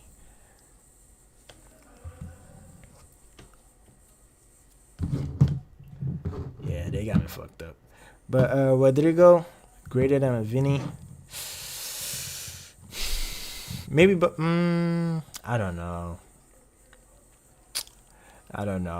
Maybe by a little, but I think they equals. I think they all equals, but one gets more respect than the other one. I think. After 2022, he kept getting benched. Nah, he started getting benched when Mbappe came into the team. That's when he actually started getting benched. So it was kind of tough. Yeah, it was kind of tough. And he had, don't get me wrong, he had a couple bad performances, but so did every Madrid player. But if he gets a bad performance, like, people recognize him more than the other players. After 20, Mr. Dembele here speaking facts. Haha, funny guy. Sell Vini, star Rodrigo. That's crazy statement. That's a crazy statement, bro. You look like Dembele. I do. I get that a lot. In my if I go out to play a couple games, they usually say I look like Dembele. So y'all calling me Dembele, it's not something new, bro. It's trust in real life. Every time I go on the field to go play soccer, they say the same shit. So y'all calling me Dembele, some of y'all think y'all really like, y'all think I get mad at it. I don't get mad at it, because actually people do call me that. His free kick against Barcelona, that shit was actually, I didn't even expect that. I don't think anybody expected that to go in. So tough. All right, chat. Let's finish this shit.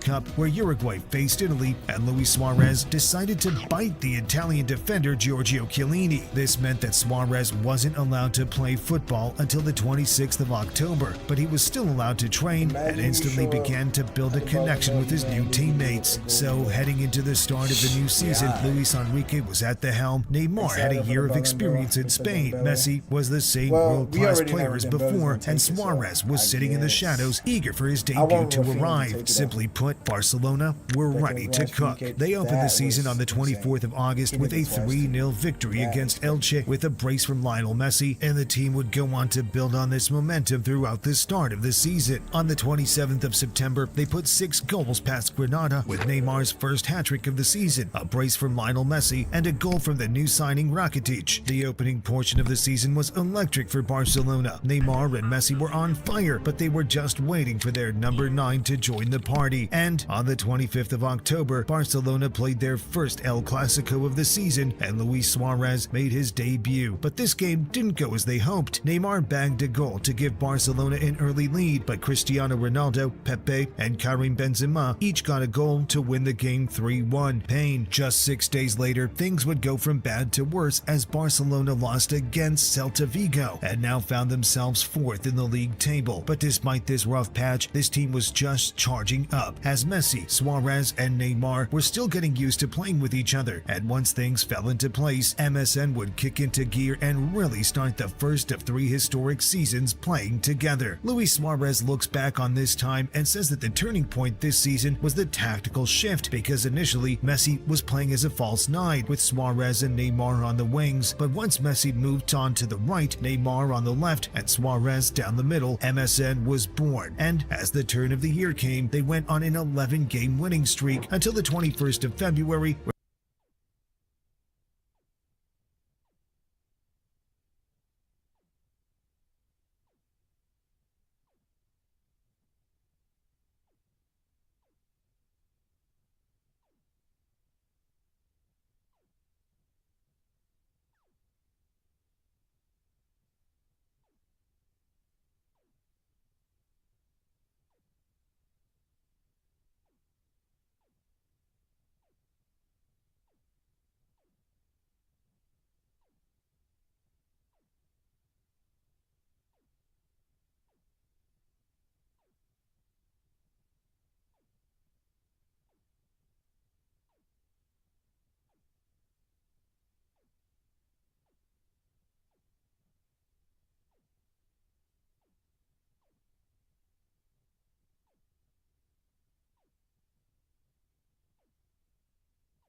I'm a mute right now.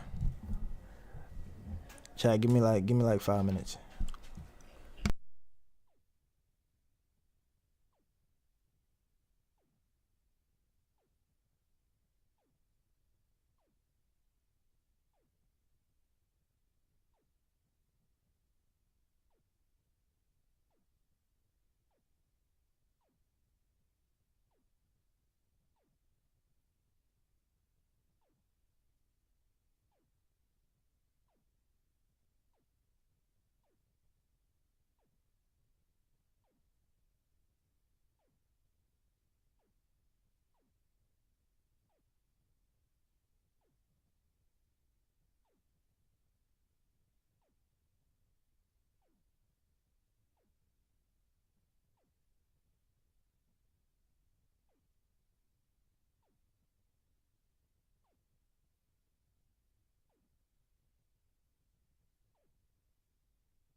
All right, chat. My fault. Where they suffered a defeat to Hamza, Malaga. They you said, would can you bounce hear me? back as they played you still Manchester hear me City now? in the first knockout round of the Champions League, winning Can 3-1 you on hear me? Can you aggregate, hear me? putting Can you them hear into me? the quarterfinals. And just 4 days later, on the 22nd of Let's go back. fourth in the league table. But despite this rough patch, this team was just charging Thumbs up as Messi, Suarez, and Neymar were still getting used to playing with each other. And once things fell into place, MSN would kick into gear and really start the first of 3 historic seasons playing together. Luis Suarez looks back on this time and says that the turning point this season was the tactical shift, because initially Messi was playing as a false 9 with Suarez and Neymar on the wings, but once Messi moved on to the right, Neymar on the left, and Suarez down the middle, MSN was born. And as the turn of the year came, they went on an 11-game winning streak until the 21st of February, where they suffered a defeat to Malaga. They would bounce back as they played Manchester City in the first knockout round of the Champions League, winning 3-1 on aggregate, putting them into the quarterfinals. And just 4 days later, on the 22nd of March, they played the second El Clasico of the season, this time winning 2-1, which put Barcelona 4 points at the top. So chat, this is the reason why I put Suarez on top of Lewandowski and Benzema. Suarez could operate as a main 9, a false 9, and even on the wings. And I think that makes him better than Lewandowski, because Lewandowski is a typical poacher. Like, yep. Will he give you what you need? Yeah. Will he give you the amount of goals you need? Yeah. Is he a poacher? Yeah. Target player? Yeah. But guess who could do the same thing? Suarez. But on top of doing the same thing, Suarez could operate on different roles and make it work. And that separates him from a lot of shit. Benzema, on the other hand, he could do whatever Lewandowski could play, but the only thing is he could play as a cam. That's not enough to beat Lewandowski. Because I feel like Lewandowski could be a playmaker too. You know what I mean? Let's go. The table. By the 11th of April, this lead would drop to only 2 points as they drew against Sevilla. But by this point in the season, Barcelona were still in all competitions and had the chance of winning the lot. Hope started to brew in Catalonia, and this was further amplified with a 5-1 aggregate victory in the Champions League this against one right PSG, here against Suarez PSG bagged a brace and Neymar bagged 3 goals over the 2 matches. Barcelona were just getting better and better, winning 6-0 against Getafe at the end of April, with Messi and Suarez both bagging a brace and Neymar with 1 goal. Then, in just the next match, Barcelona won 8-0 with the Suarez I don't think hat-trick. attack Messi like brace and these Neymar 3 is goal, ever as going to this come back front three again. was now But if being an labeled attack the like this greatest comes trio back in Europe. again, On the 6th of it's May, gonna be Barcelona dangerous. faced off against It's gonna be Bayern way Munich, and this is a dangerous. game that has gone down in history, as Neymar scored 1 and Messi scored 2, with Messi's second goal being one of his greatest ever, as he sat Jerome Boateng on the floor before chipping the goalkeeper. Barcelona lost the second leg 3-2, but it was enough for them to still make it to the final. A couple of weeks later, Barcelona collected the first of 3 trophies that season as they defeated Atletico Madrid 1-0, securing them the La Liga title. 2 weeks later, Barcelona played the Copa del Rey final, where Barcelona won the game 3-1, with Messi scoring another truly great goal as he dribbled from half pitch, toying with the defenders before slotting. This goal right here never won a Puskás. I'm just saying though. This goal right here never won a Puskás. You got timed out? I never timed you out. Who timed you out?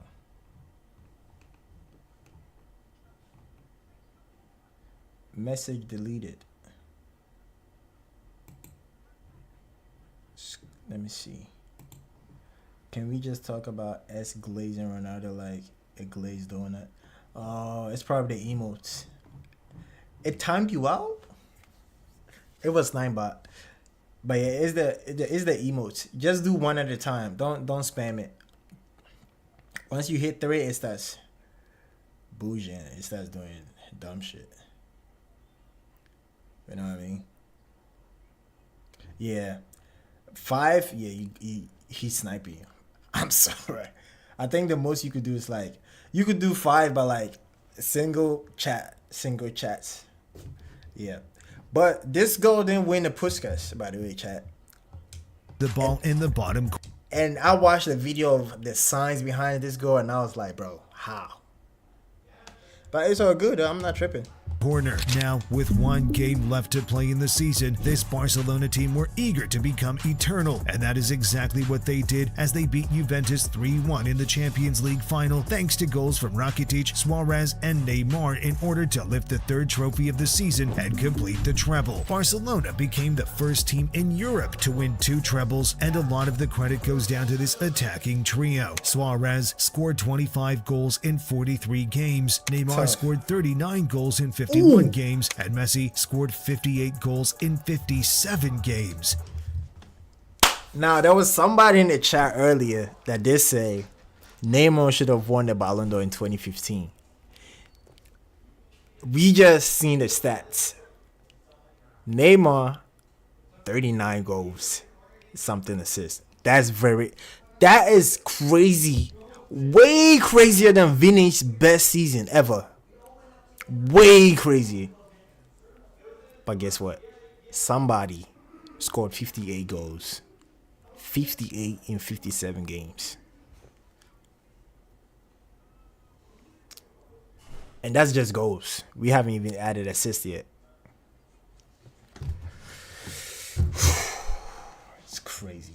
Which added up to 122 goals for the season, breaking the scoring record for an attacking trio. But just 1 year later, MSN would manage to break this record that they just set as they were entering the 2nd of 3 historic seasons together. Heading into the 2015-16 season, the squad remained basically the same, with the only notable exit being Xavi, who retired from professional football. Barcelona started the season as they'd finished the previous one, strong and firing on all fronts, but at the end of September, they faced a big blow as Lionel Messi picked up a knee injury. This right here, y'all pay attention. Pay attention. This is when you really see how good Neymar was or what he could have been. Leaving him out for 6 weeks. If this happened in 2013, Barcelona would be stranded without a star attacker, but now Neymar and Suarez were more than capable of doing the job. On the 21st of November, Barcelona played their first El Clasico of the season as they thrashed Real Madrid 4-0 thanks without to a brace Messi. from Suarez Without and goals Messi. from Neymar and Iniesta. As the Neymar. season progressed, Luis Suarez continued to grow, picking And up Suarez. more and more goals, and this season is where we would see Luis Suarez cement himself as the best striker in world football. At the turn of the year, Lionel Messi was handed the Ballon d'Or for the year of 2015, making it the 5th in his career, and Barcelona just kept on winning. They were currently on a historic unbeaten streak, and on the 3rd of March, thanks to a 5-1 throbbing over Rayo Vallecano, they set the Spanish record for 35 games in a row unbeaten, breaking the record that was held by Real Madrid since 1989. 35 MSN games. just continued getting goal after goal, beating Arsenal in the Champions League, and they were now starting to see the possibility of another treble. But April would prove to be a difficult month for Barca as they started with an El Clasico defeat, which ended their record 39-game unbeaten run. They were then knocked out of the Champions League by Atletico Madrid as they lost 3-2 on aggregate, and this started a Barcelona losing streak as they lost 3 La Liga games in a row.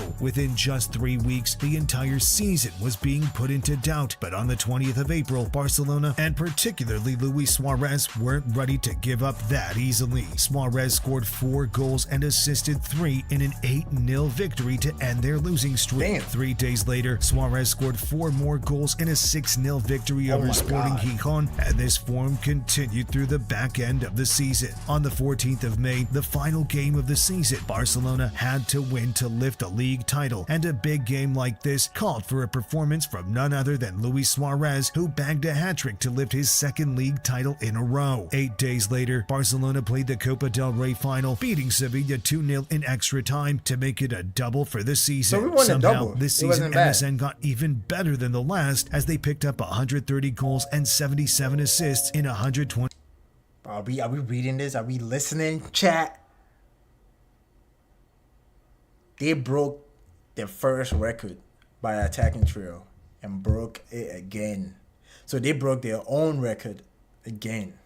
Boy. 28 games together. Suarez was the star man this year as he scored 59 goals and recorded 26 assists as he won the European Golden Boot and became the first player to ever finish as La Liga top scorer and assister. But despite this amazing season for Barcelona, there was a power shift happening in Spain as Real Madrid were looking to fight back against this Barcelona dominance under their new manager Zinedine Zidane, who had just won the Champions League in his first season. So MSN were going to have to produce magic once again to be able to fight off this new Spanish super team. Heading into the 2016-17 season, Dani Alves left the club after 8 great seasons there, and Neymar signed a new 5-year contract, which would see him playing in Spain until 2021. But as this season would progress, Neymar would get second thoughts about his future in Barcelona. But for now, Barca started off electric, kicking off La Liga with a 6-2 win against Betis with a hat-trick from Suarez and a brace from Messi. Even the Champions League season started strong for Barcelona, specifically with a 7-0 win against Celtic, where Messi bagged a hat-trick and Neymar got 4 assists as MSN continued their fine form. On the 15th of December, Luis Suarez also negotiated a contract extension that would keep him playing till 2021, so at this point in time, MSN was here to stay, which was not a good sign for other European teams. This season overall wasn't Barcelona's best season, but the key moment this year was the Champions League round of 16 tie against PSG. Barcelona played the first leg away in Paris, where they were demolished 4-0, which really should have been enough to seal the tie. But when the second leg was played at the Camp Nou, something magical was in the air. Suarez scored early to make it 1-0, and in the 40th minute, Barca made it 2-0 thanks to Kurzawa's own goal. There was now hope heading into the second half, which was quickly amplified with a penalty falling into the hands of Lionel Messi. 10 minutes later, Cavani got a crucial away goal for Paris, which meant that Barcelona would have to score 3 to go through, a seemingly impossible task. In the 88th minute, Neymar scored a free kick. In the 91st minute, Neymar scored a penalty, and then, with seconds left on the clock, Neymar...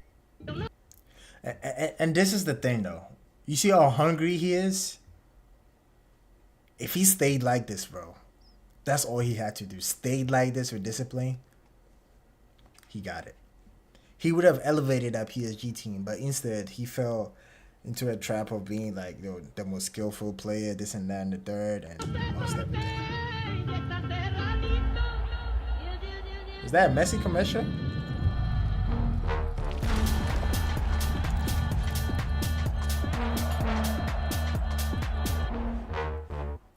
Neymar whipped a free kick into the box where Sergio Roberto was able to tap the ball into the net as Barcelona completed one of the most dramatic comebacks in football history. This was such an impossible victory that Neymar went on to get a tattoo saying 1% chance, 99% faith to celebrate this game. After this, Barcelona felt unstoppable, thinking they were back on top of the world, but things started to go wrong from here. Luis Enrique had announced he will be leaving the club at the end of the season, meaning change was coming, and Barcelona were knocked out of the Champions League in the next round by Juventus. You see that the guy that just scored right there? Dybala. That's prime Dybala.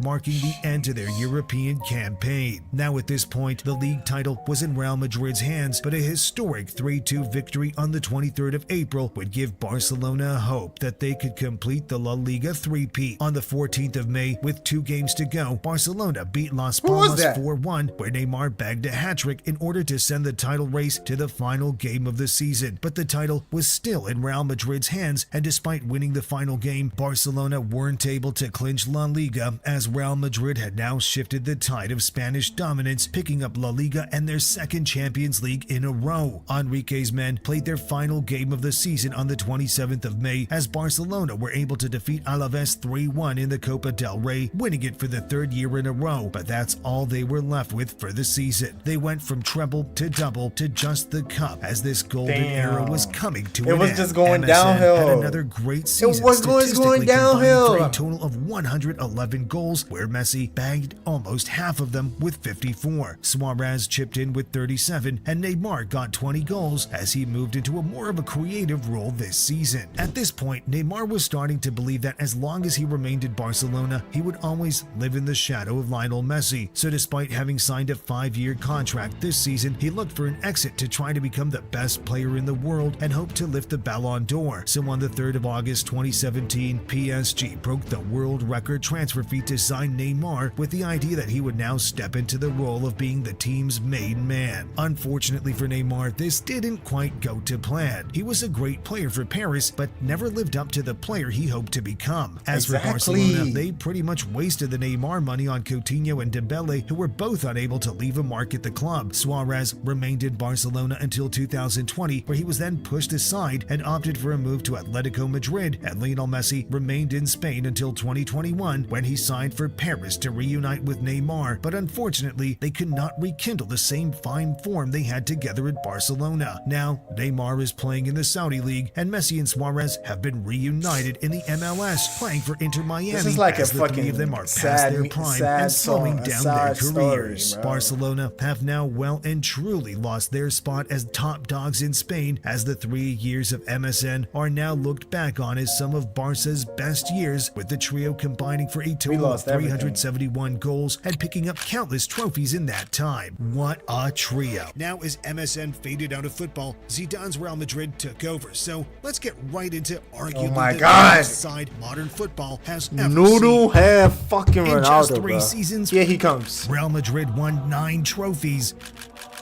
led by a manager who had never coached a first team before.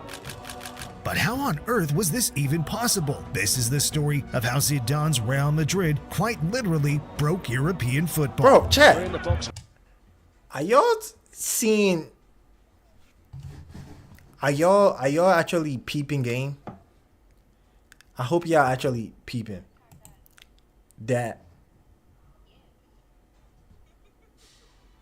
every coach that has coached all these big sides since we started watching this documentary, every coach that has coached and taken these sides to the next level was a central midfielder. Rijkaard, Enrique, Guardiola, Carlo Ancelotti. So far, the only coach that hasn't been like a player coach is Mourinho. And low-key, I could see Mourinho as a proper CDM. I ain't gonna hold you. A proper center mid. Then there's Zizou. I feel like the best coaches always come from midfielders. Waiting for the cross, and it was Bale! And then Ronaldo! Lord have mercy. Real Madrid have won their 3rd consecutive UEFA Champions League. To understand how Real Madrid conquered Europe, we have to start in the 14-15 season when Carlo Ancelotti was the Real Madrid manager. This was an off-season for Real Madrid as they picked up no trophies, finishing 2 points off Barca in the league, losing the Champions League in the semis to Juventus, and getting knocked out in the round of 16 in the Copa del Rey. But despite finishing trophyless, Real Madrid were the highest scoring team in Europe, playing amazing football, and Cristiano Ronaldo had his best individual season ever. But the thing about Real is that no matter how close they get, a trophyless season is not good enough, as the standards are nothing short of success. At this time, Barcelona were the best team in the world, with the famous MSN trio terrorizing Europe and leading them to a treble, which fueled more anger amongst the Real Madrid fan base. The team was also in a transitional phase this season, with Xabi Alonso and Di Maria both leaving and new players coming in like Cruz, Navas, and James Rodriguez. It was also during this season that Zinedine Zidane was placed in charge of the Real Madrid B team, as he was still learning the art of coaching, having never coached a first team before. At the end of the 14-15 season, Carlo Ancelotti was dismissed as Real Madrid felt the need for a new leader and appointed manager Rafa Benitez, but this would not go so well. The 15-16 season saw the iconic Real Madrid team take shape even further, with Casemiro returning from loan, Kovacic and Asensio both signing, and exits from players like Casillas, Hernandez, and Khedira. There were now all the tools in place for a great team. They just needed a manager to guide them, and they would soon realize that Rafa Benitez was not that man. He opened the league campaign with a goalless draw against Sporting Gijón, but went on to win the next 4 in a row, scoring 14 and conceding 2. Ronaldo was yet again on fire, having scored 5 goals in a game against Espanyol, but something just wasn't clicking in this team because late in September, they drew 2 games back-to-back against Atletico Madrid and Malaga, making for a rocky start to the league campaign. Despite this, Real Madrid were... Chat, I know this is not your normal content, like FC or anything of that sort, but chat, don't forget to like and subscribe to the channel. Like the and make sure you drop a like. Appreciate that. I just had to put that out there.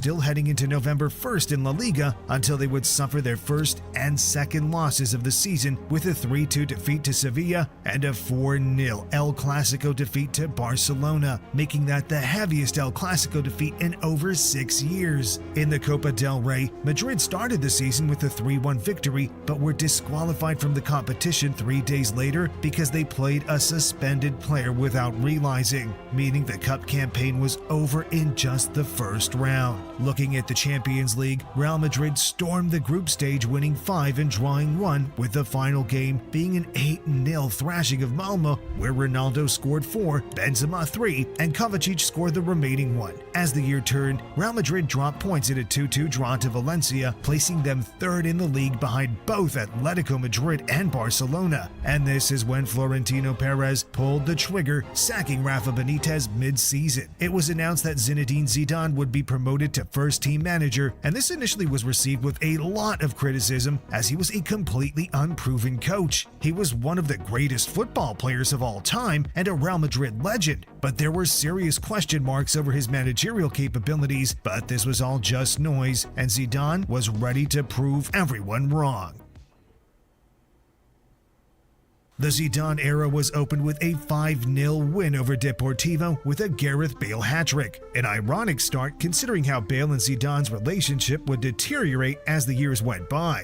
One of the first things Zidane did was introduce Casemiro to the starting lineup, as up until this point in the season, he was just a squad player. Zidane got off to a great start, winning 5 and drawing 1 in his first 6 La Liga games, but then came the end of February, where they drew away to Malaga, and then in the very next game, lost at home to Atletico Madrid. At this point, the gap between Real Madrid and Barcelona had grown to 12 points, and it felt like the league was done and dusted already, but this is where something switched. From the 2nd of March, Real Madrid went on to win every single game in La Liga, going on a 12-game winning streak, including a 2-1 away win against Barcelona, which ended their 29-game unbeaten streak. This game was dramatic to say the least, with Ramos getting sent off and Real Madrid having a goal ruled out, but thanks to a goal from Benzema and a late winner from Ronaldo, they were able to scrape the victory. By the time May came around, Real Madrid had salvaged their league position and were in with a chance to win it, taking the league to the final game of the season, where Real beat Deportivo 2-0 thanks to a Ronaldo brace. But unfortunately, this was not enough, as Barcelona were crowned champions by 1 point. But the league isn't where the magic happened this season, because Real Madrid were able to take home an even greater prize thanks to a historic Champions League campaign.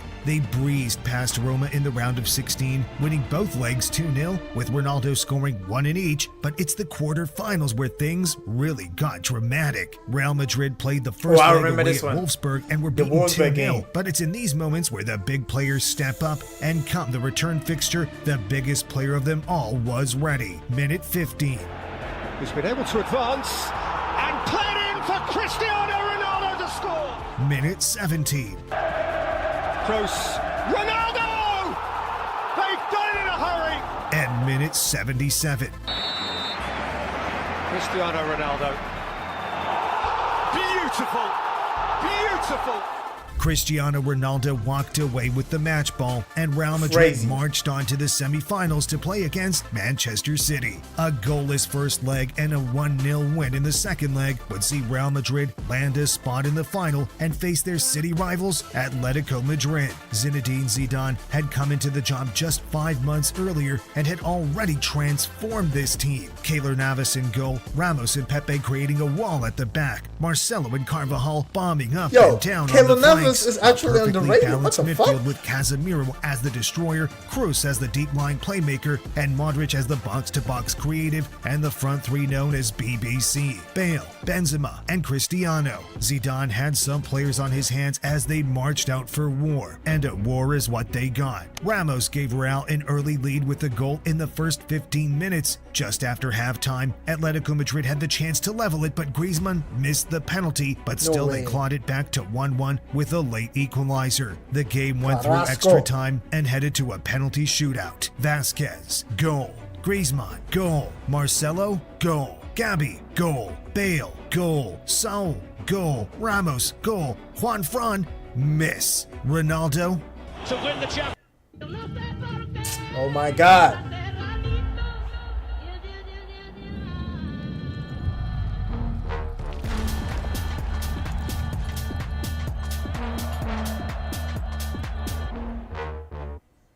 Champions League. And he does now. Real Madrid have won the Champions League for the 11th time. Real Madrid lifted their 11th Champions League trophy as Ronaldo finished the tournament with 16 goals and the season with 51 goals, which also landed him the Ballon d'Or, and Zinedine Zidane finished the first of 3 historic seasons in Madrid, but he was only just getting started. What is Dembele doing here? What you think I'm doing here? Now entering his first full season in charge, Zinedine Zidane was still receiving criticism, and doubters were saying that the increased expectations would cause his team to crumble under pressure, but the opposite happened. Zidane's men thrived. Marco Asensio returned from loan and Alvaro Morata signed, adding more depth to the squad. This season, Zidane started to lose trust in Bale due to injuries and a general attitude issue, so there were more rotations in the front line. Real Madrid started the season with a Super Cup victory against Sevilla and carried on with this momentum, leading into La Liga, winning the first 4 games and then winning their first Champions League group game against Borussia Dortmund. But this fine start would be put into question with 4 draws on the bounce, with 3 in the league and 1 in the Champions League. Come the 15th of October, Zidane snapped his men back into action as they thumped Real Betis 6-1 and just carried on winning. On the 19th of November, they traveled to Atletico Madrid and Cristiano showed up with a hat-trick to defeat them 3-0. This Real versus Atletico rivalry is a significant one in this period. Real Madrid. The version with Ronaldo with his pulled up sleeve, nobody talks about that though. That's where the noodle hair was born. The pulled up sleeve. Nobody talks about that, but that's where that noodle hair was born. Scooby, thank you for telling him when I play at FIFA though. I seen that. Appreciate that, Scooby. Beat them in the 2014 Champions League final, in the 2016 final, and continued to get the better of them in the crucial moments, like we'll see later in this season. Real Madrid drew their first El Clasico of the season thanks to a late goal from Ramos, and in December they played in the Club World Cup, which they went on to win. In the Champions League group stage, Zidane's men went unbeaten, and it's one of my favorite Ronaldos. So today, I watch him before my place in the group, handing them a harder draw in the knockout stages, but that just meant a more exciting journey. It took all the way until the 17th of January for Madrid to lose their first game of the season against Sevilla. Y'all see that? Which ended their 40-game unbeaten streak, a Spanish record that they had just broken, which was previously set by Barcelona just the year before. 3 days later, Madrid lost their second game in a row, this time in the Copa del Rey, which unfortunately knocked them out, killing any chance of a treble. But come the end of the season, they wouldn't be caring about this cup. Real entered the Champions League round of 16 and won both legs 3-1, comfortably moving on to the quarterfinals where things would get very controversial. Real Madrid won the first leg 2-1 with a Ronaldo brace, but it was in the second leg where the controversy occurred. Real were trailing 2-1, but scored 3 goals in extra time to win the game 4-2, and Ronaldo finished the game with taking home the match ball, making it a quarterfinal tradition for him. But if VAR was a thing here, 2 of these goals would have most likely been called offside. But anyway, they were now through to the semis to face their favorite opponents, Atletico Madrid. Cristiano Ronaldo scored a hat-trick in the first. Y'all can say whatever you want about VAR. I think VAR is revolutionary. Because these refs are fucking frauds. I don't trust no human ref. Get the fuck out of here. He sees it's offside, but he's putting the flag down. So I don't give a fuck what anybody say about VARs. They are revolutionary. And they need it. It was a need. It wasn't a want. It was a need. We all wanted it. We all needed that. It might have changed the game a little bit, but it is what it is. First leg to pretty much seal the tie. Atletico Madrid won the return leg 2-1, but the tie finished in favor of Zidane's team, who were on their way to the final to face off against Juventus. Now, during this time, Real Madrid were in a La Liga title race with Barcelona, especially after they lost the El Clasico at the end of April. The league. He said, my favorite CR7 is Manchester United. CR7 because dribbling and scoring capability. That's cap. Dribbling, yeah. Scoring capability, that's cap. Because he has his best scoring years in Real Madrid. Do y'all forget he scored only 40 goals? Like, what? At the time, 40 goals was like... But it wasn't special because Messi was scoring 58, 59, 60. And Messi's worst season during his prime was 41 goals. They said that was worse. So that CR7, I think he's too overhyped because of how flashy he is. And that was the problem I was talking about earlier with the Neymar situation. If he was more clinical, like how Ronaldo got clinical over the years instead of being flashy, he would have benefited more than being just flashy. Ronaldo switched from being flashy to being more clinical. And that helped him more. Look where he is now. Ronaldo would have ended up being another flashy player if he kept on doing whatever he was doing in United. If he kept doing the same thing in Madrid, he would have just ended up as somebody that was just a flashy player. Title went down to the final game of the season, where Real Madrid were in the driving seat, holding a 3-point lead, and a 2-0 victory over Malaga, thanks to goals from Ronaldo and Benzema, sealed the league for Los Blancos, having now truly shifted the tide in Spain from the MSN era to the Zidane era. But with one game left to play in the season, Real Madrid had the opportunity to do what no team had ever done before, and that was to win back-to-back Champions Leagues in the modern era of the tournament. The formation heading into this final was pretty much the same as the previous year, with the only 2 changes being Varane swapped out for Pepe and Isco swapped out for Bale. The game kicked off, and within just 20 minutes, Mr. Champions League showed up as he always does to score the first goal of the game. 7 minutes later, Mandzukic scored an all-time great goal to give Juventus some hope, but as the game progressed, they just weren't strong enough to fight off the ruthlessness of Real Madrid with Casemiro, Ronaldo, and Asensio,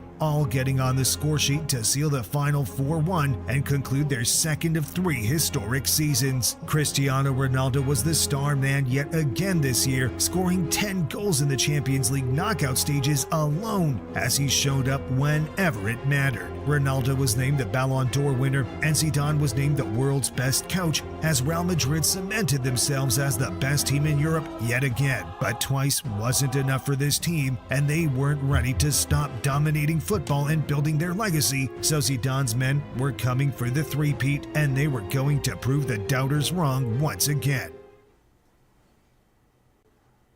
Season 3. Surely they can't go 3 in a row, right? The 17-18 season began with Pepe leaving after 10 years with the club. Morata and James Rodriguez also made an exit, and they signed Theo Hernandez. As per usual, the season began with noise from people saying they can't do it again. Back-to-back was the best this team could do, but Zidane's men had something different on their minds. They began the season winning the UEFA Super Cup and the Spanish Super Cup, but the Spanish Super Cup proved to be a controversial fixture as Ronaldo was sent off and banned for 5 games. This derailed the start to the season as they only won 2 of the first 5 La Liga matches, whilst Barcelona had won all 5. Unfortunately for Real, this set the pace for the entire league campaign as they were inconsistent throughout and would struggle to catch Barcelona. In terms of the Champions League, they kicked off the season with a 3-0 win over Apoel, but one team in their group were able to get the better of them, and surprisingly this was Tottenham Hotspur, as they drew and beat Real in the 2 games they played, meaning they went to the top of the group, and Real Madrid finished second for the second year in a row. But despite this, Cristiano Ronaldo set a new Champions League record. Was that a guy from to score in every single?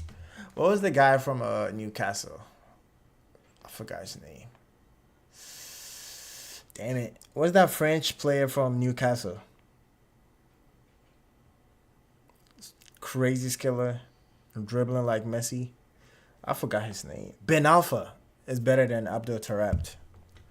Group stage match come the turn of the year, and Real Madrid won the Club World Cup for the 2nd time in a row, but in La Liga they sat in 4th place, 13 points behind Barcelona, which started to create doubts around this team. They never managed to catch Barcelona or even get close, as come May, Real Madrid finished in 3rd place, 17 points behind the champions. They were also knocked out of the Copa del Rey in the quarterfinals against Leganes, but as I'm sure you know, this season wasn't about the domestic trophies. So let's talk about the European competition. Real Madrid kicked off the knockout stages with a 3-1 victory against PSG with a brace from Ronaldo and a goal from Marcelo. They then won the away fixture 2-1 with another goal from Ronaldo and another from Casemiro, sending them through to the quarterfinals. This was a repeat of last year's final, and yet again Real Madrid got the better of Juventus, but in this fixture history was made. The first leg saw Real Madrid play away at Juventus, and they won 3-0, proving a comfortable victory. Ronaldo scored 2 and Marcelo scored 1, but Ronaldo's second goal has gone down as one of the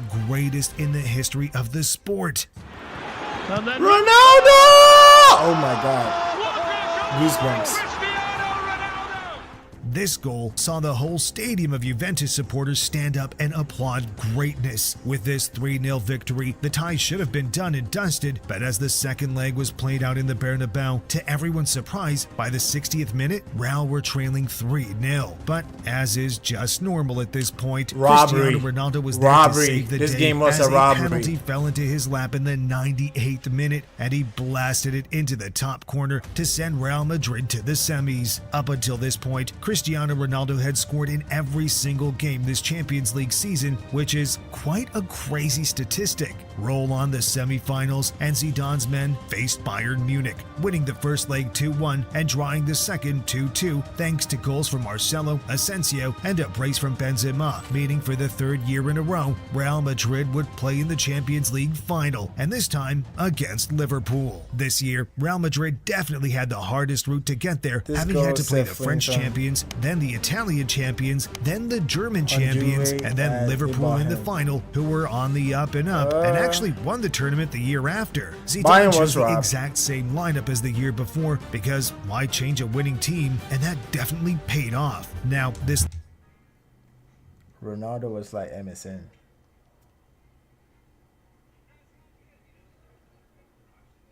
I think you are glazing. At least you know you glazing. So, yeah, you are glazing. You're actually triple glazing. Because what you mean Ronaldo is like MSN.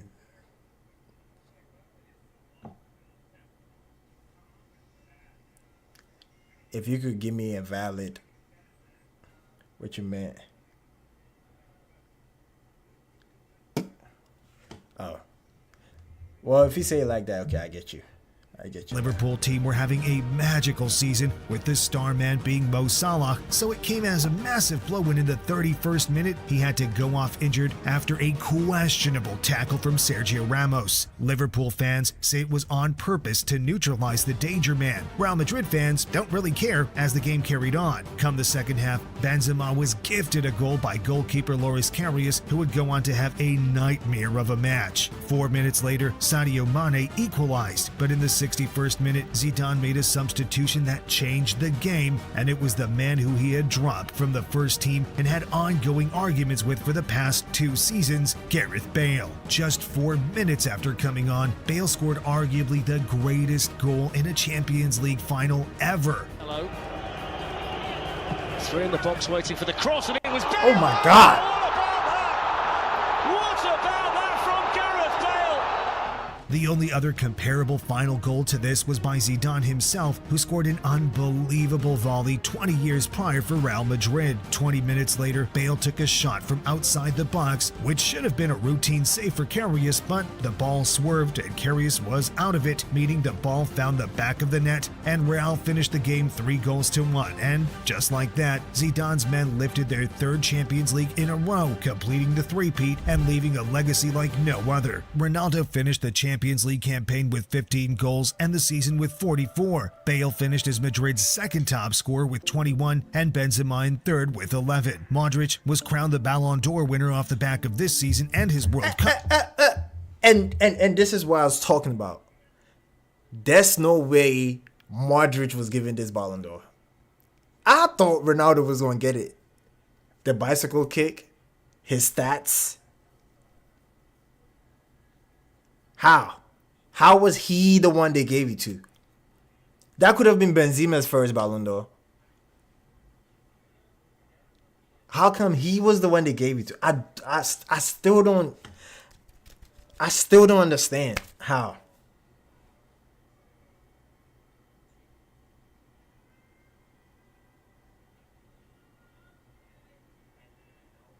Crazy campaign, and Zidane was named the manager of the year for the 2nd time in a row. Despite having just won the Champions League, right after the match, there were talks about the future of this team. Ronaldo and Bale both hinted at leaving in the post-match interview, with Ronaldo then announcing his departure to Juventus not long after. But the most surprising thing to happen was that a couple of weeks after the final, Zinedine Zidane announced that he will be stepping down as Real Madrid manager after the most successful period for the club in the modern era. After Zidane's departure, Real took a hit, causing an eventual return from Zidane, which was not the same love story as this one, but that's for another video. But what is for this video is a return that did work out, because it's now time for the second coming of the Galacticos as Carlo Ancelotti returned to Real Madrid to break football for the 2nd time.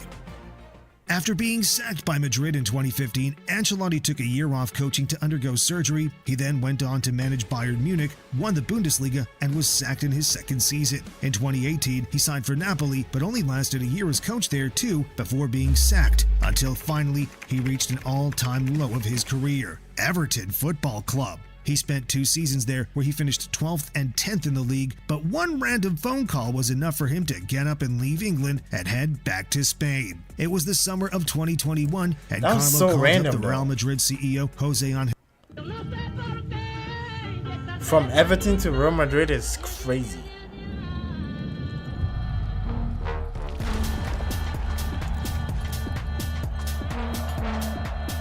I think that's random as fuck. Angel Sanchez to see if he could get any players to Everton, and he asked how things were going in Madrid. Jose replied they were struggling to find a manager, and things weren't going too well ever since Ronaldo and Zidane left in 2018, and that's when Ancelotti simply offered his services yet again. Sanchez discussed this with Perez, and within 3 days, Ancelotti was out of Everton and back in the Bernabeu, where he was going to save Real Madrid for the 2nd time in his career. Interestingly, both Carlo and Real Madrid were in similar positions. said both free DD? seemingly past the peak of their powers and in need of a career revival, and that is exactly why they were the perfect match. The core of the squad had actually remained pretty similar to the team he left behind, with Modric, Kroos, Carvajal, Nacho, Isco, Marcelo, Casemiro, and Karim Benzema, but there were also newer, younger players who were in serious need of guidance, with the likes of Vinicius, Rodrigo, Valverde, and Militao in the team. There was also a new goalkeeper in Thibaut Courtois and some heavy deadweight in Eden Hazard, but Ancelotti had a vision for this team.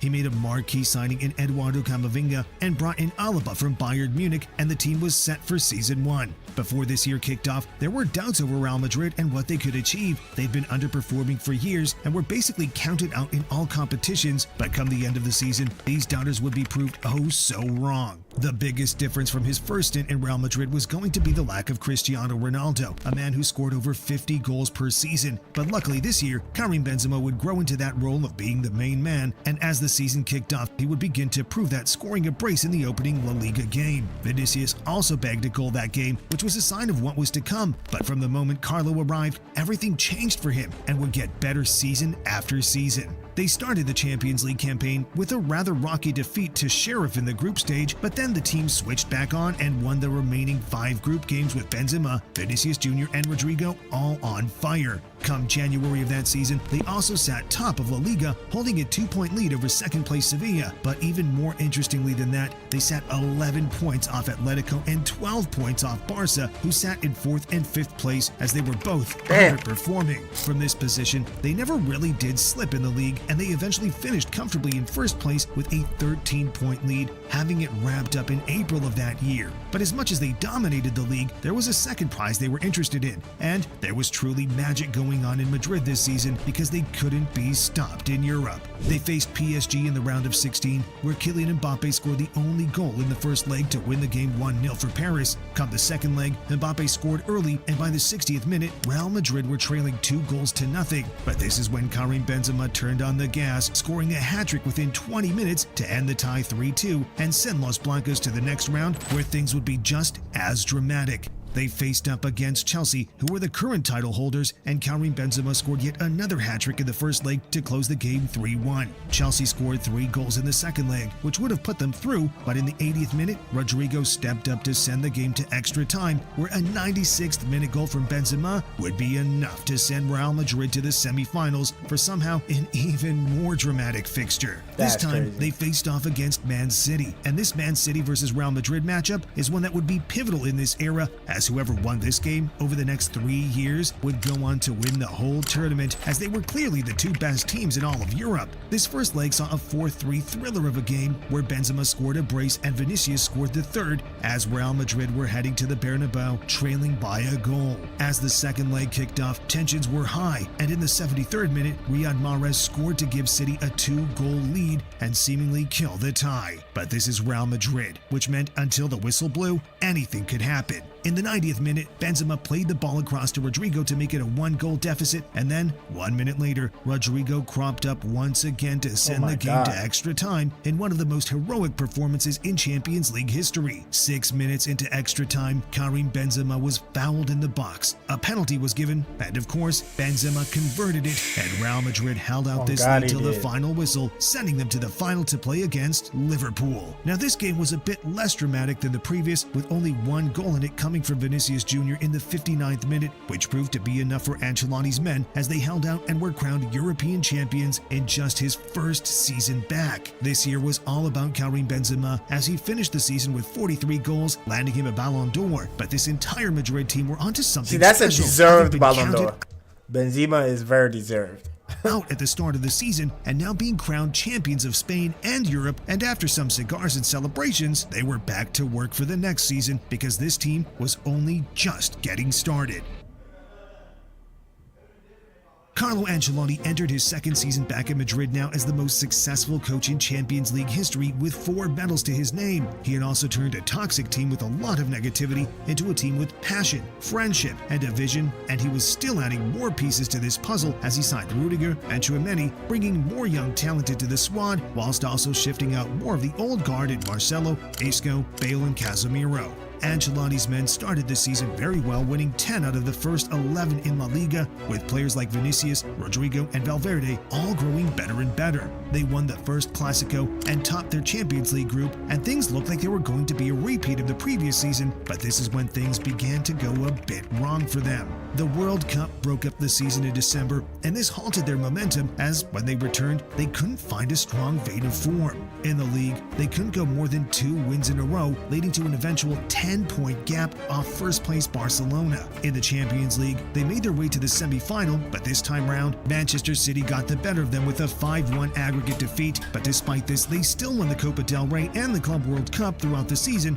proving not to be a total failure. And anyway, the team was young, and it was clear there was a vision here, so heading into the 23-24 season, things would get taken to a whole new level. As the season began, Karim Benzema bid the club farewell after leading the team for the previous 2 years under Ancelotti, and the replacement to be the best striker in the world was a shock to everyone as Real Madrid signed Joselu, a nobody striker. But little did the Madridistas know that he would save their whole season come the end of it. But let's not get ahead of ourselves. Ancelotti also finally got rid of Eden Hazard and offloaded Marco Asensio too. So at this point, only 4 players remained from his first stint in charge, those being Modric, Kroos, Carvajal, and Nacho. But boy, were these men reliable. The new Galactico strategy also continued as Real kept signing the best young talents in all of Europe, bringing in Arda Güler, Brahim Diaz back from loan, and then arguably the best young player in the world, Jude Bellingham. Bro, I don't know how he didn't win that Ballon d'Or. Now, very few men are able to arrive in Real Madrid at such a young age for such a large price tag and thrive. But with the team and the environment Ancelotti had built, Bellingham exceeded all expectations, winning the La Liga Player of the Month in his first month and scoring goals for fun as a midfielder. The season was put into doubt early on as Thibaut Courtois tore his ACL, but this wouldn't prove to be too much of an issue as the season progressed, as the backup keeper Lunin was ready to step up. On the 28th of October, the first Clásico was played, and Jude Bellingham scored 2 to give Real a late comeback, and this Rolls-Royce start happening in the Champions League as well, as Real Madrid finished the group stage with a perfect 6 wins as they simply looked unstoppable. At this point, Carlo Ancelotti signed a 3-year contract extension, and the future was looking bright in Madrid as he transformed this team from a one-man band with Cristiano in 2014 and Benzema the previous seasons to a real collective, with goals being spread amongst Bellingham, Vinicius, Rodrigo, and even Joselu. As the league campaign progressed, neither Barcelona nor Atletico Madrid really posed a threat, with only the unlikely Girona pushing Real in the start, but they would fall away in the second half of the season until the 4th of May came around, where Real Madrid were Liga champions for the second time in 3 years. They also won the Spanish Super Cup against Barcelona, as Vinicius Jr. scored a hat-trick in that game, but as per usual, Real Madrid saved their most iconic moments of magic for the Champions League campaign, so let's walk through it. The round of 16 saw a tough 2-legged battle against Leipzig, where Real Madrid won the tie 2-1 thanks to Vinicius Jr. and Brahim Diaz, but as has become tradition, Real Madrid faced Manchester City in the quarterfinals of the tournament, and this was the closest game they had ever played, as the first leg finished square with 3 goals each, and so did the second leg with only 1 goal apiece, meaning this headed to a penalty shootout. Despite Modric missing the first penalty, Real Madrid managed to survive thanks to the heroics of goalkeeper Lunin, and for the 3rd year in a row progressed to the semi-finals, where they faced off against Bayern Munich. A brace from Vinicius saw a 2-2 draw in the first leg, and then come the second leg, Real Madrid were trailing with 2 minutes left on the clock, but this is when the This was a robbery. Oh my god. Oh my god. Oh my god. Oh my god. Oh my god. Oh my god. Why did I forget about this? This was a robbery. The 8th minute, Joselu scored, and then in the 91st minute, Joselu scored again to send Real Madrid through to the Champions League final in yet another dramatic European night. Real Madrid faced off against Borussia Dortmund, and unlike 3 years prior, this time they were the clear favorites. Borussia were the more dangerous side in the first half, but they couldn't finish their chances, and come the 74th minute, Carvajal punished them, and then just 10 minutes later, Vinicius Jr. sealed the game with his 2nd Champions League final goal as he put on one hell of a performance that game. Real Madrid lifted their 2nd Champions League trophy in 3 years and their 3rd under Ancelotti, and this was so significant in so many ways. First, it was Toni Kroos's final game of football as he made the decision to retire at the very top, as he was now the player with the most Champions League wins in history, tied with 3 of his teammates in Modric, Nacho, and Carvajal. And secondly, Carlo Ancelotti now had lifted the Champions League trophy 7 different times, 2 as a player and 5 as a manager, which is the most in the history of the competition. This season ended with the goals evenly split amongst the entire attack, with 24 to Vini, who finished as the Champions League player of the season, 23 to Jude, who finished as the La Liga player of the season, 18 to the unlikely hero Joselu, 17 to the underrated Rodrigo, and 12 to the star in the making, Brahim Diaz. The scary thing about this team is that it is so extremely young, and entering the next season, it got a whole lot scarier as Kylian Mbappe became the latest superstar to join the Real Madrid ranks, meaning they now boast a front 4 of Mbappe, Vinicius, Rodrigo, and Bellingham. And so far into the 24-25 season, it doesn't look like they're having any issues with the massive egos, all because they fall under the Don Carlo Ancelotti, who has cultivated a team of friendship over a team of egos, as he's turned a failing Real Madrid side into the best team in Europe for the 2nd time in his career. What a manager! Don Carlo. Alright, chat. It was a lovely video. Alright, chat.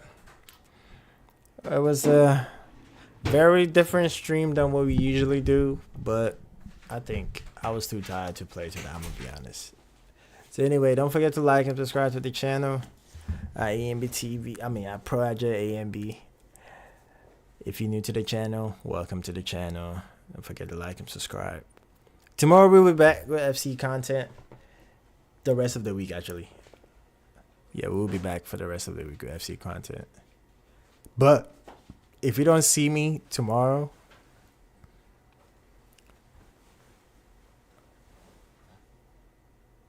stop, Sid. If you don't see me tomorrow, if you don't see me on Saturday, Sunday, Monday, we'll be back with some, we'll be back with some champs, all right? Tomorrow and Saturday, I'm 50-50. I actually got something planned. So if you don't see me on Saturday, if you don't see me on Friday, don't forget, I'm still here. I'll be back. It's your boy MBTV though. Appreciate y'all for stopping in, even though I didn't do our usual gameplay. Yeah, I would do a watch along. Ooh. Hamza, yo, bro, what's up? Hamza, I think you're late. But what's good though? I'm good, Hamza. How you doing? I wouldn't be here. It's a 50-50 on Friday and 50-50 on Saturday. I don't know if I'm streaming or not. That's what I'm saying, Sid. But tomorrow for sure. Sunday, Monday for sure I'll be here. Even if we're not able to stream, I'll make sure we,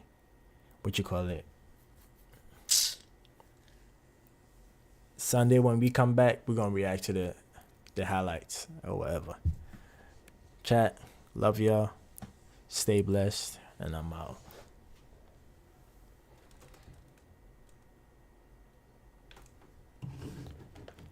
Easy, madre.